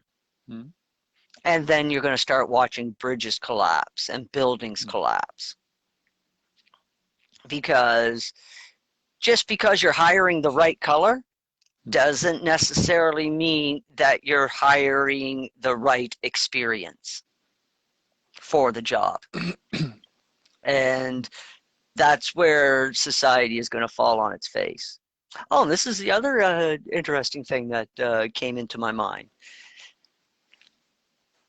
The old prophets said that in the times of the end, nation will be set against nation. Okay? And yeah, and then there'll be wars between nations. Thing is that the word nation, from that particular point in time, from when that was written, always kind of bothered me, because people didn't think the way that we think now, or use words the way that we use them now. And this is where languages can get fucked up. And I've seen it before with the word sin. They changed the definition of the word sin to confuse us so that we would not understand what sin really is. And so that, you know, people would question their righteousness. And as long as they were questioning their righteousness, they were easy to control. Just look at history. And look at how badly the Catholic Church manipulated that. I mean, they were selling forgiveness. I forget what they called it, but you could buy indulgences. Yes, selling indulgences. It's like, man. And I read about that in my history book, and what it said was they said the sinner would still have to pay the penalty set by God, but they kind of left that out of the contract. they pitched it like you can buy your way into heaven. Oh, Jesus. Someone didn't read the fine print. I know, but I mean, it's that they tried to do that in the first place.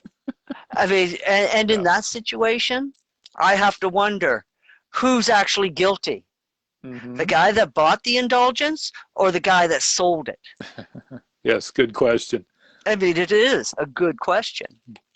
And so I think that the person who is more guilty of evil and sin is the person that drafted the document and then sold it.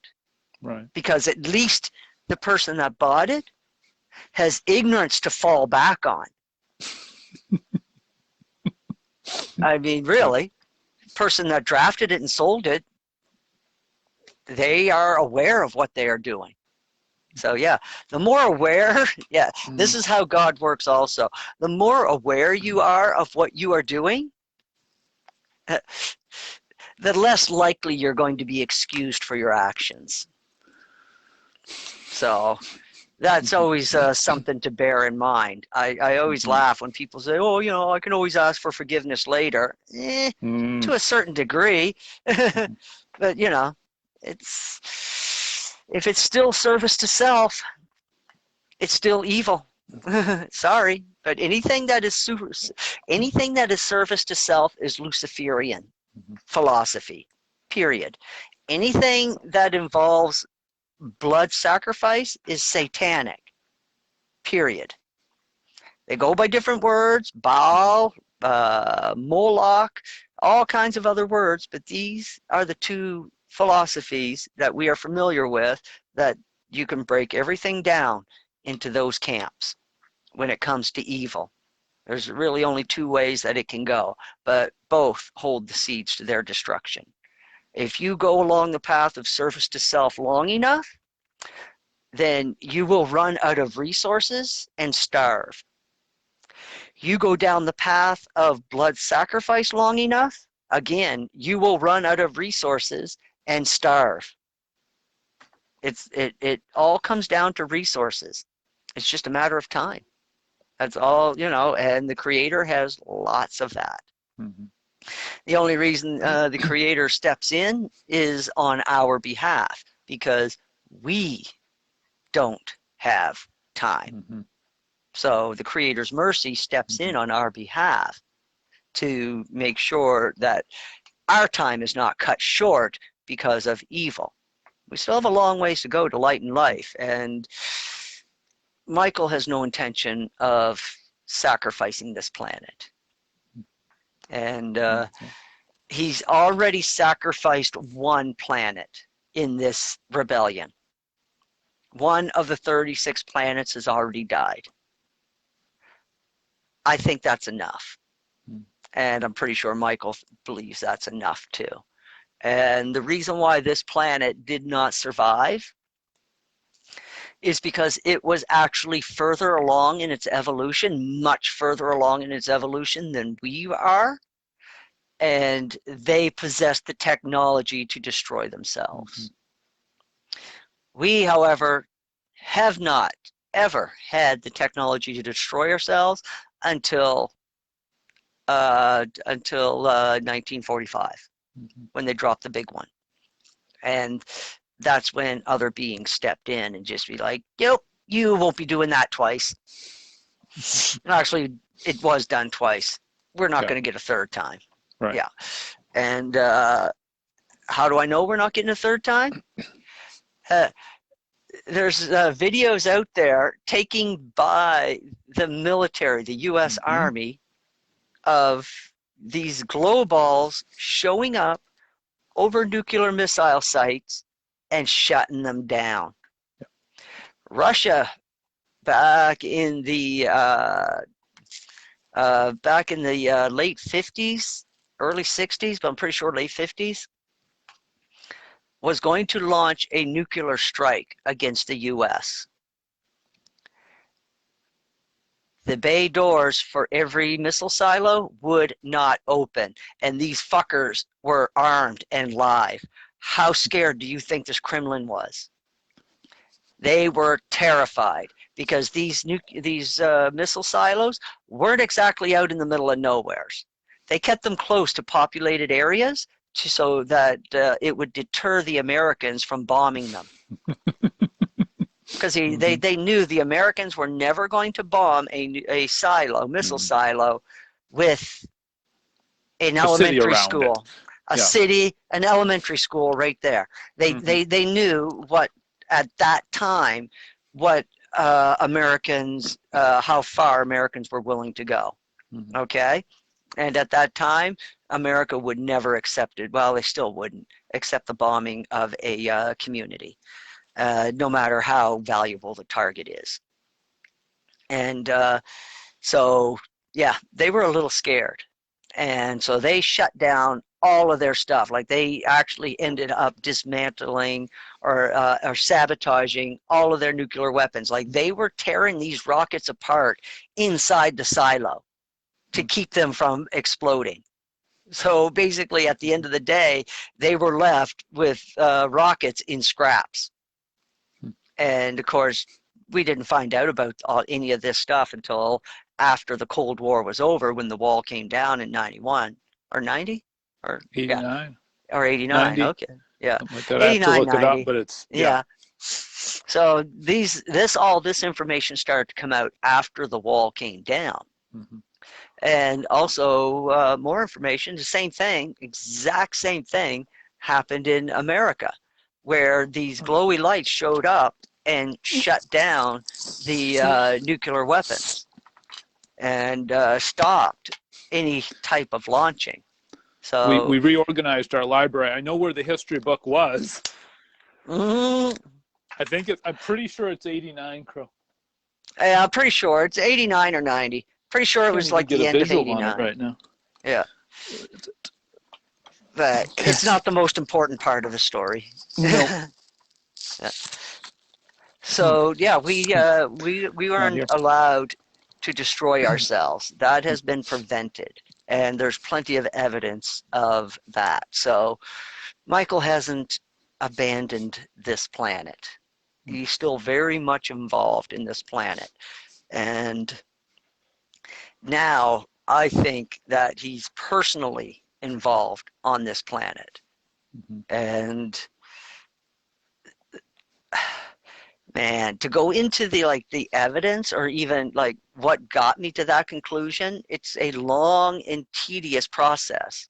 But there's like, you just see it, I guess. I mean, Michael's presence on this planet and in female form, it's like it explains everything that's going on this planet, from the revival of the nuclear family to gender dysphoria. It's all basically, it's all tearing apart our paradigm so that we can put it back together. And this is what the creators do. Look at the early history of man. Okay, for 500,000 years there was only one race on this planet, and that was the Andesite race. And they weren't white. They were more brownish, leathery skin, coarse hair, fine hairs on their arms or on their whole body, and they could they had the makings of a beard, but not really.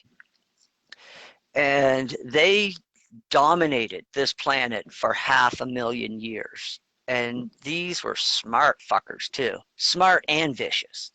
Like, they weren't the type of people that you wanted to fuck with, and they were constantly at each other's throats, but they were also cooperative with each other too. So it was always give and take. Then at some point, the colored races were born, and the Urantia book said that it was an unusual situation here on Urantia where all the colored races were born from one family. And and the colored races, there's 6 colored races. And then, so that was the creator breaking up the different aspects of this Andesite race, because each color had its strength and its weaknesses. And so they would separate into the different colored races. Their strengths would be amplified, and their weaknesses would be amplified. It'd be one or the other. And then when the Adamites came, Their job was to blend all the races back together again. And then once that happened, then there would be a new and unique human expression in the universe. And that is what the creators look for.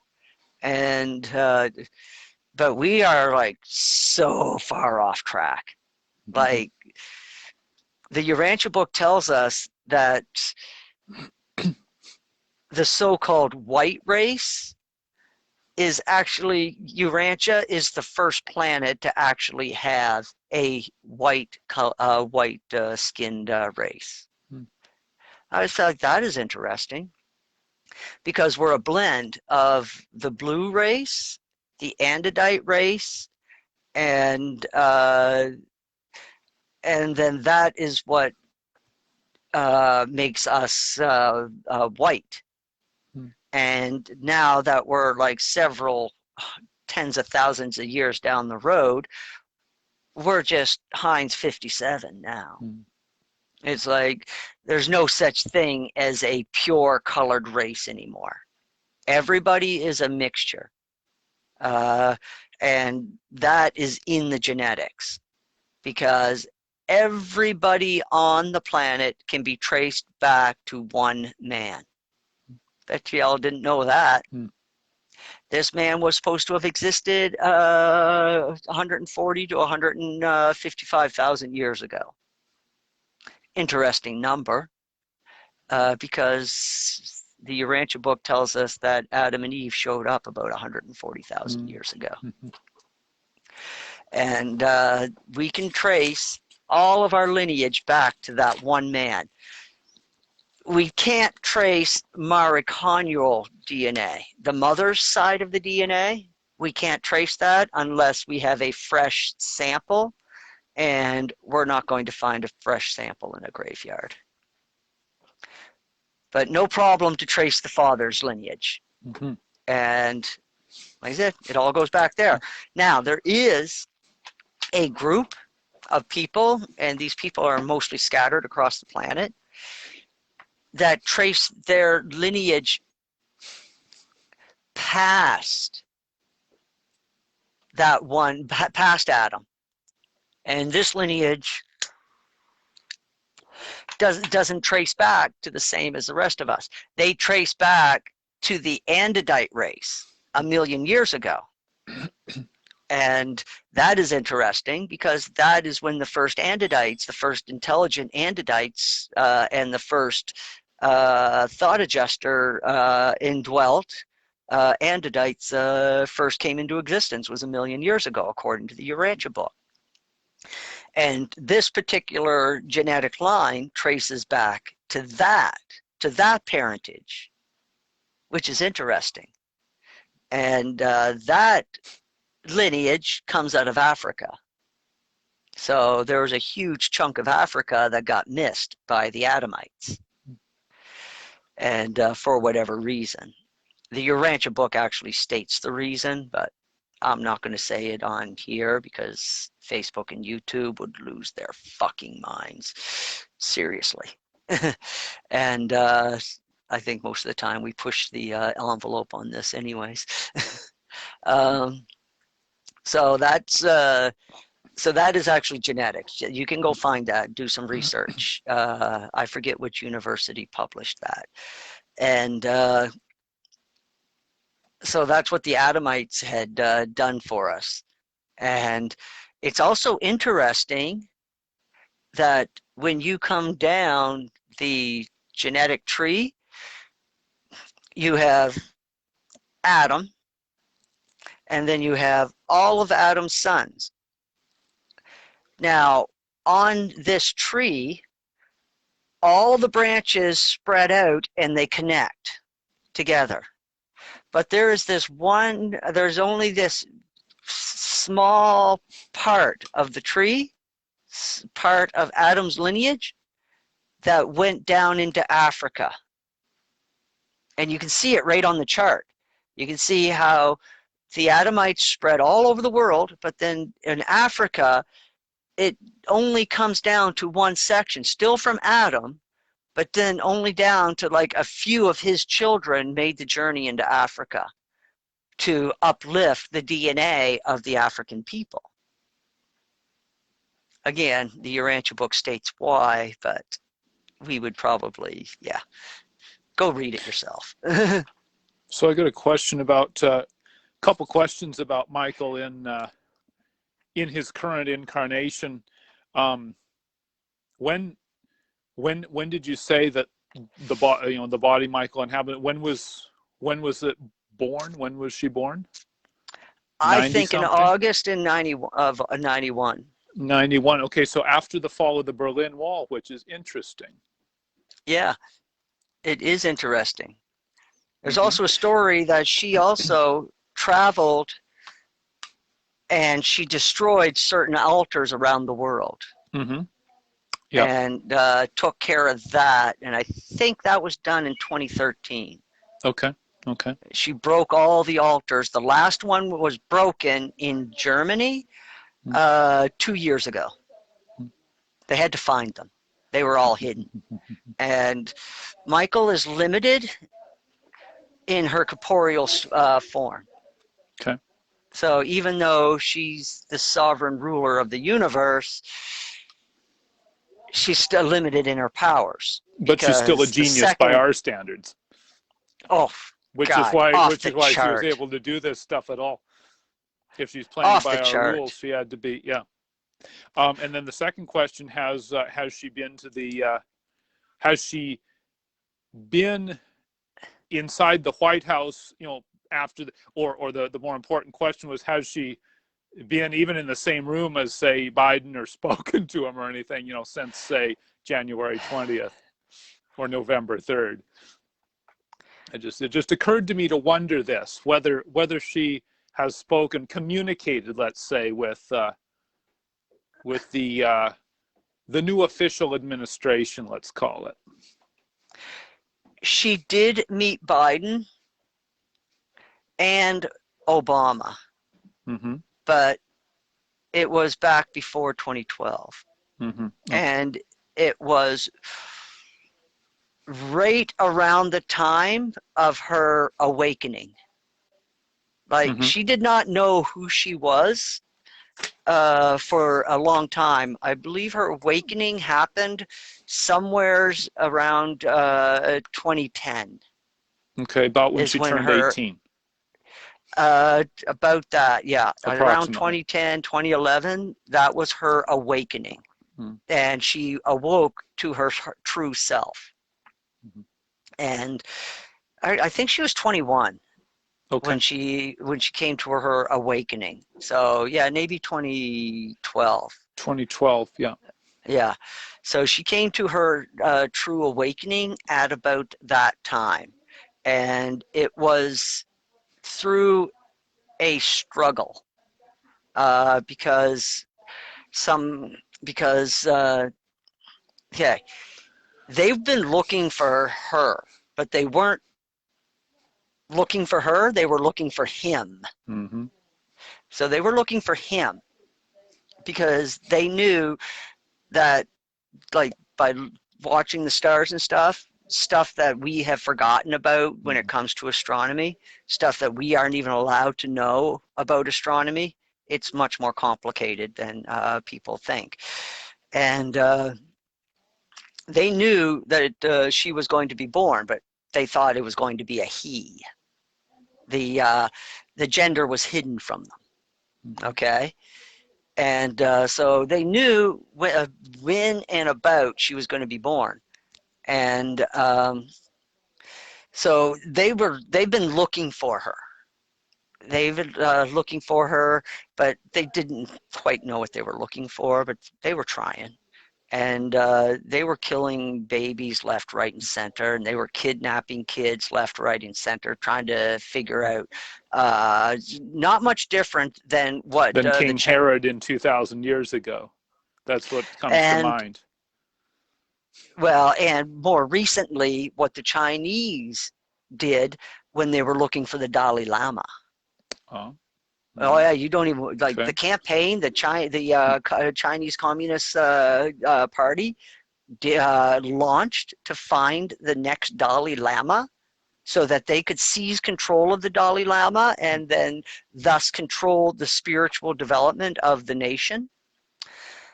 These people thought the same thing.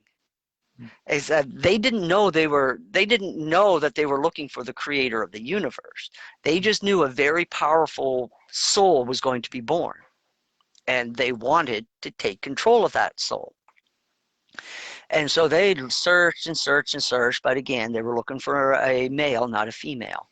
And plus, she was born into a U.S. military family. So she was constantly moving. Her father was in NATO, so lots of time over in Europe, also lots of time stateside. So she grew up in these two worlds. And so she grew up, kind of the same thing happened to her as what happened to Jesus. Her mother died of cancer when she was young, and she had two younger, I think she was like 11, but she had two younger siblings that she had to help raise, and didn't get much help from her father at that time because he was depressed, lost his wife. And so she basically raised her brothers and sisters and got them, basically got them off to college and university. But then when her awakening happened, that's basically everything changed after that.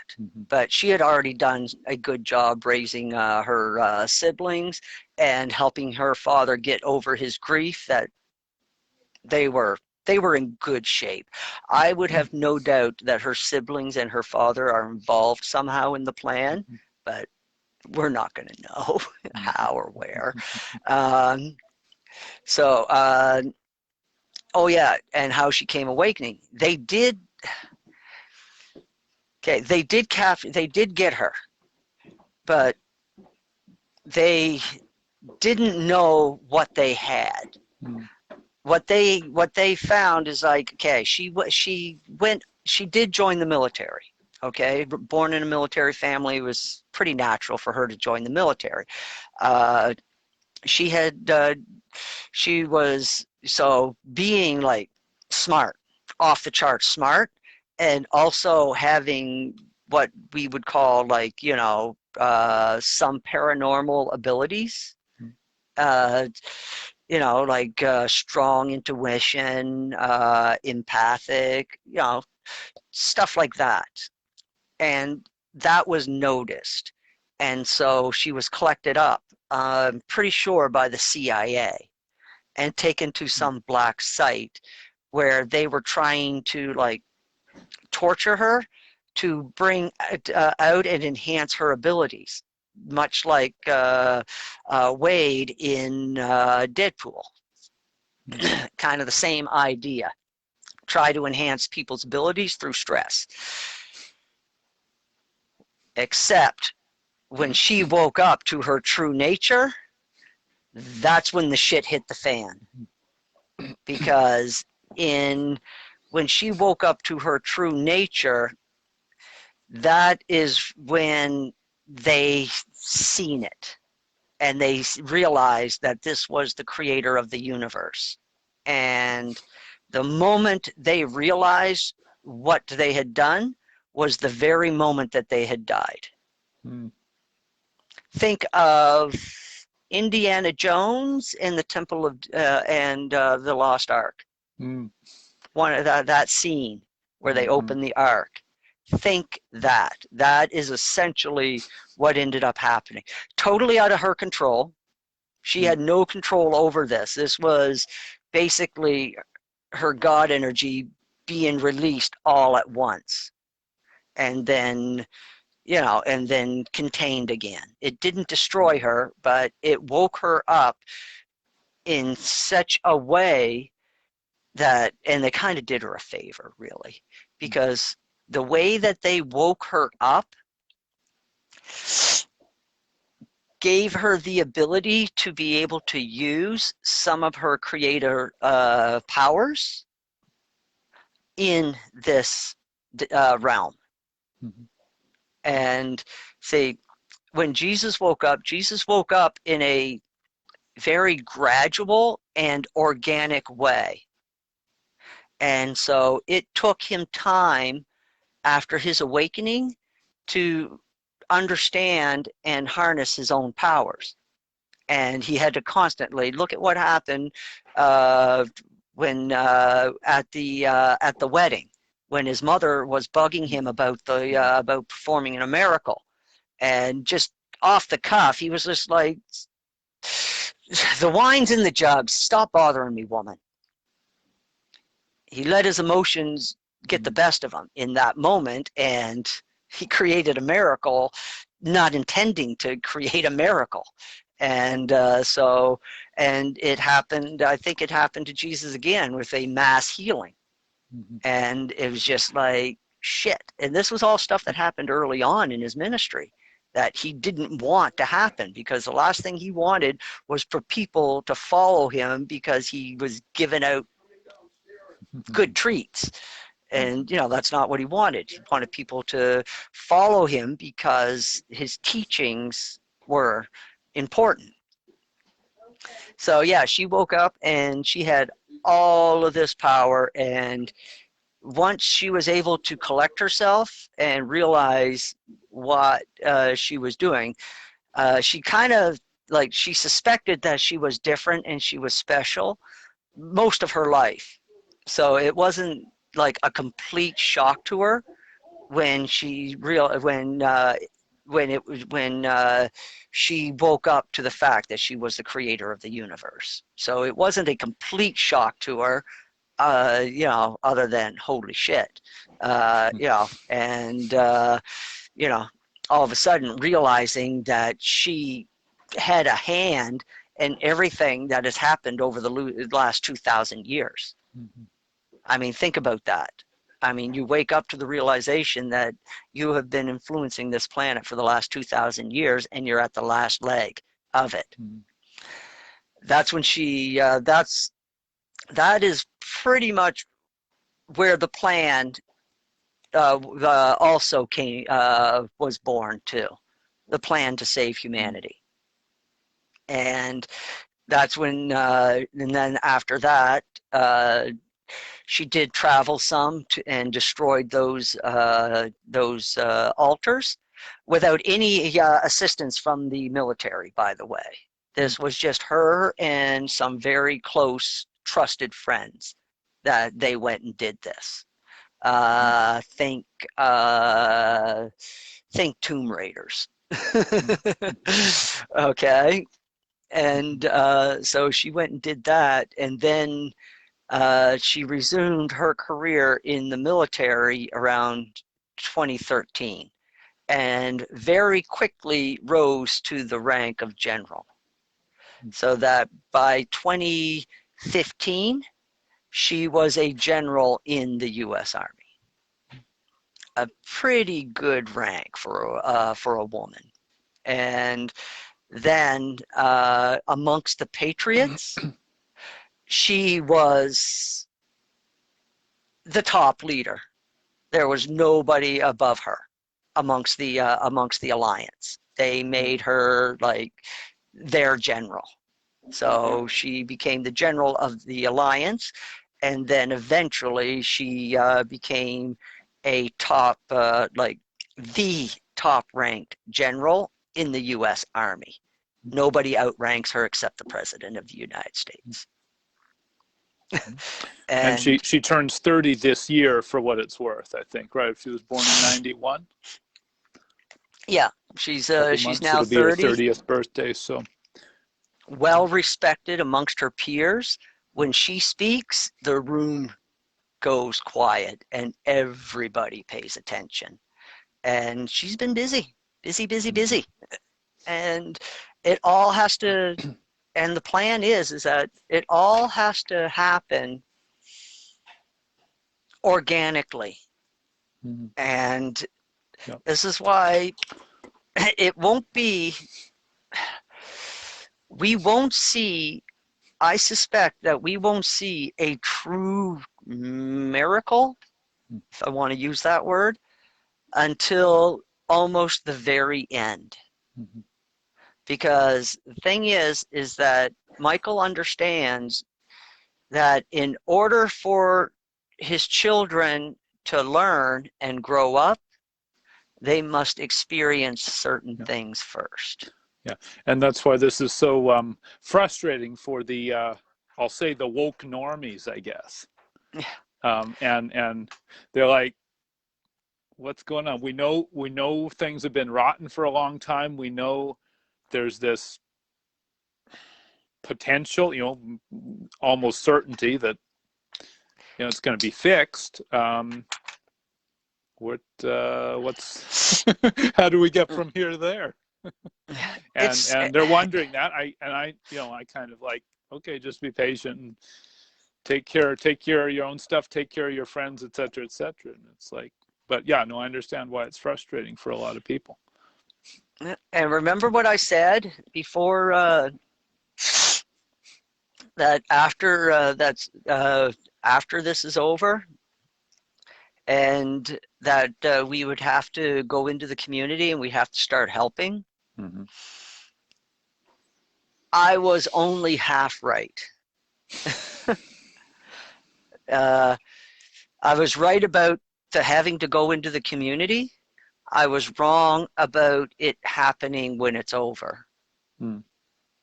It's actually, it's ongoing. We have to do it now. It's the next phase of the plan. Mm-hmm. And I was actually pretty surprised at how many people figured it out all on their own. Mm-hmm. I am like really impressed with the Patriots, the boots on the ground Patriots that figured this out on their own. Jordan Sather was one of the first ones that I noticed had figured it out. He was like, well, what can I say? I mean, after Joe Biden was sworn in, everybody was gutted because, everybody expected Trump to be sworn in. And Jordan Sather was the first to say, you know what? We have to now help the people that have really been affected by this letdown. It's like, got to really help them because it's it's not over. He was the first to recognize that it wasn't over. I was really impressed with him, but I've always been impressed with Sather because his discernment is on another level. Like this guy can see bullshit and he can analyze it and he can tell you pretty much why they're bullshitting us. It's like, not only does he recognize the bullshit, he understands the bullshit. Yeah. Which is... Yeah. And I've come to the realization that to fix, how do I want to say this, to ensure the long-term stability of a planet and have people who will contribute and add value to society and so on and help each other, you don't necessarily cull the omegas. You make it so that their kids, by the time that they're, say, 5 years old, are so in tune with the universe that they can't be their BS filters 100% already. They know what's going on. Then you just wait 25 years. Yeah, until they come to an age where they can make a decision to actually act and do something. And I'm seeing so many young people who seem to know where it's at. Actually, I've been noticing that. And this is also the other thing. This is why the religion is changing. People's spirituality is changing. It's evolving, is what it is. And I mean, I've been watching ministers that are fighting the change, and it just everything that they say I couldn't even fucking believe it. It's like, how could you have read your Bible and not recognize the shit that comes out of your mouth? Mm-hmm. They are basically using the same talking points that the Pharisees used. Yeah. I kid you not. I just sat there and my jaw just dropped to the floor. I'm just like, wow, this guy doesn't even know. Yeah, doesn't even Them and know. the atheists. Yeah. Or the anti-theists, because I'm not going to, whatever, but it's like, I mean, the atheists, believe it or not, I find that the atheists have a better grasp of reality than most religious scholars. Yes. Yeah. Seems to be the case. Yeah, but the problem is that they are fighting their spirituality. Mm-hmm. I'm sorry, atheists, but you haven't got the imagination. You've got the logic down. I got to give you that. Your reasoning and your logic, it's pretty on point. You haven't made the spiritual leap. And once you have, you bring, I mean, as far as I'm concerned, atheists bring so much to the spiritual table. Yes. Way more than a religionist. Mm-hmm. Way more. Mm-hmm. I have met atheists that have whose spirituality has bloomed within them, and they have not forgotten everything that they learned while they were an atheist, but they brought those traits with them into their spirituality. Mm-hmm. Logic, reason, wanting an explanation that makes fucking sense and not just take things at its word. These are good things to have. It's just like, you just need to have the imagination to ask the right questions. I mean, what I find with most atheists, their Achilles heel is they end up in circular arguments. Yeah. And yeah, you remember that I showed you that conversation that I had on Facebook the other day, and this one or two atheists in particular were doing after I had explained what Christianity personally meant to me, they were still doing backflips to lump me in with the Inquisition and stuff. I didn't understand it. Yeah, that conversation you sent me yesterday. Yeah, my first thought was, well, shit, that went off the fucking rails real fast. It's like we started out with the conversation about free will, and somehow it degraded into children having choices, and it's like, okay, actually, this is actually a good segue. This was something that I thought I'd bring up too.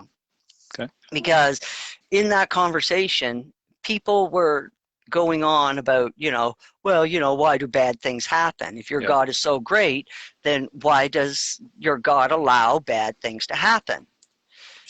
Okay, people. It all comes down to free will. The person that's minding their own business has free will. The person that is hatching a crime has free will. Both have free will. The person, the victim has free will to avoid the crime. The criminal has free will to change his mind. Okay? And I know, and everybody's favorite is rape. They all use rape. Well, how does the rape victim become responsible for the crime? Okay, this is where a lot of people are going to hate me. Okay. You have two paths in front of you. One is a shortcut home, and the other one's going to take an extra 15 minutes to walk. The shortcut is a dark alley. The longer way is lit up streetlights with people. If you choose to walk down the dark alley, chances are very high that bad things are going to happen to you. You stick to the streets that is lit up, that has other people on it, the chances of bad things happen to you drop almost to zero. You have a free choice. Which path are you going to take? Dark alley? Lit up street with people. Choose the dark alley? Are you really a victim? I mean, really? I mean, you had a choice in front of you. Again, you live in a bad neighborhood. You know the situation around you. Should you be walking outside without a can of mace, or should you not be walking outside with a can of mace? You walk outside with a can of mace, somebody walks up to you and tries to tries to violate your liberty. You pull out your can of mace and you spray them straight in the eye. Problem solved. You go out to decide that you decide to ignore the reality of your neighborhood and walk outside without a can of mace, and you are attacked. What do you have to defend yourself? This is why I love the American Constitution. It puts the responsibility on the individual to protect themselves. And the Constitution says that there will be no infringement to being able to carry a personal protection device, commonly known as a firearm. So, I mean, if anything, right now, governments, by their nonsensical policies, are actually creating victims in society. So you become a victim as a direct result of your government policies. And so you might say, well, then I don't have free choice. You can always start a movement to make changes in your government. There's always that. You can always support leaders that are going to fight for your best interest instead of just voting for the party, which a lot of people have gotten in the habit of doing. They don't look at the individual, they look at the party.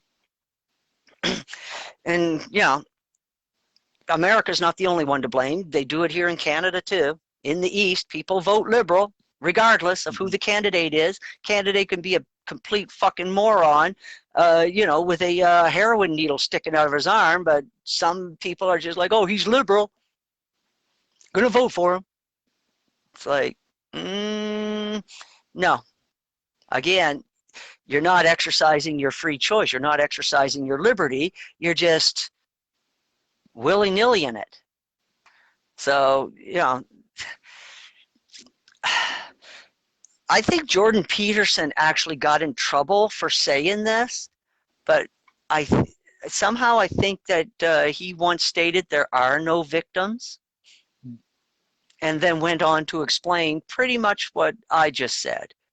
It's like, you know, you got choices. I'm going to tell a story. This is actually a fun story. It's a true story too, by the way. Might not believe it, but it happened. A long, long time ago, when I was much, much younger, I owned apartment buildings. And I was at this apartment building one day, and I was left in the company of a psychopath. Except I didn't know he was a psychopath, although he sure did give off a psychopathic vibe. I'll tell you, my spidey senses, I remember my spidey senses going through the fucking roof. Shortly after I was left alone with this person, I can't even remember how the whole situation ended up happening. I can't remember. I think I might have ended up at this apartment. He was the only one there, so I decided to sit and wait for my renter to come home. And meanwhile, I was stuck in this apartment with this psychopath. Well, at some point, and I can't even remember how it all came about, but at some point, I found myself up against a wall with a serrated knife at my throat. And this guy was like, I'm going to kill you now. And he was pretty serious about it. And of course, my mind is just fucking flying. Like, and I'm trying to think, holy fuck, this guy is like bigger than me, stronger than me. There's like, you know, I'm not going to be able to fight this guy. Not, and on top of that, he's the one holding the weapon. So I'm kind of fucked. But am I? I don't know what the hell, but in my mind, I realized that if I begged for my life, I was going to be dead in 2 minutes. So instead, I looked the guy straight in the eye while he was holding a knife to my throat, and I just told him straight up, I suppose I am going to die now. You are the one holding the knife. You have the power to kill me or not kill me right now. That totally fucked his brain. And I began to see his mind start to short circuit because I'm looking him straight in the fucking eye and he's just like 6 inches from my face. And then he pulled back and he was just like, you're right. I do have the power. I'm holding the knife. He says, what can you offer me so that I won't kill you? I was like, I don't know. What do you need? What do you want? And he was like, you know what? I could use some rum. And I'm thinking to myself, let me run to the liquor store right now and get you that. Yeah, it didn't quite work out that way. So anyways, I'm pretty sure it ended up being like 10, 15 minutes that I am alone with this guy. But, you know, he was still on the verge of, you know, killing me until one of my tenants from a different, from one of the other apartments came over because the people that live in that apartment came home, nobody was in that apartment with me alone, and went to this other guy's apartment and was like, holy shit, Crow's in that apartment alone.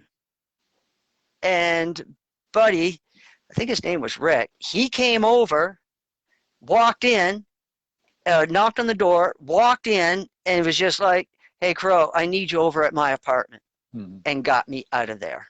And all I was like, yep, no problem. Now, interesting things happened after that. This all took place late afternoon. This guy did not get the blood that he wanted. And later on that night, he ended up in King Square Park and he found his victim. Somebody was going to die as far as he was concerned. He found his victim. And I found out later, it's like, wow. He's like, he just went searching and he found that one person with the fear that he was looking for to satiate his bloodlust. Sorry. Battery dying. And yeah, I was just like, wow. I was like, that was a fucked up situation. There was another situation similar to that, happened in a warehouse in Montreal. That one was way fucking weirder, but Buddy wasn't a psychopath. He was more interested in whether or not I was an undercover. And when he was satisfied, it was like, I like this guy. What did I say to him at that time? That was fucked up. I mean, just gun right to my head. Are you a are you a rat? Are you a snitch? And my answer back was, well, obviously I'm going to say no, I am not, because you have a gun to my head. But I think you're probably going to be just left with getting to know me and finding that out later. Pulls the gun away, puts it back in its holster, and he just turned to my other buddy, and he was like, I like this guy. I like this guy. We'll have him around more often.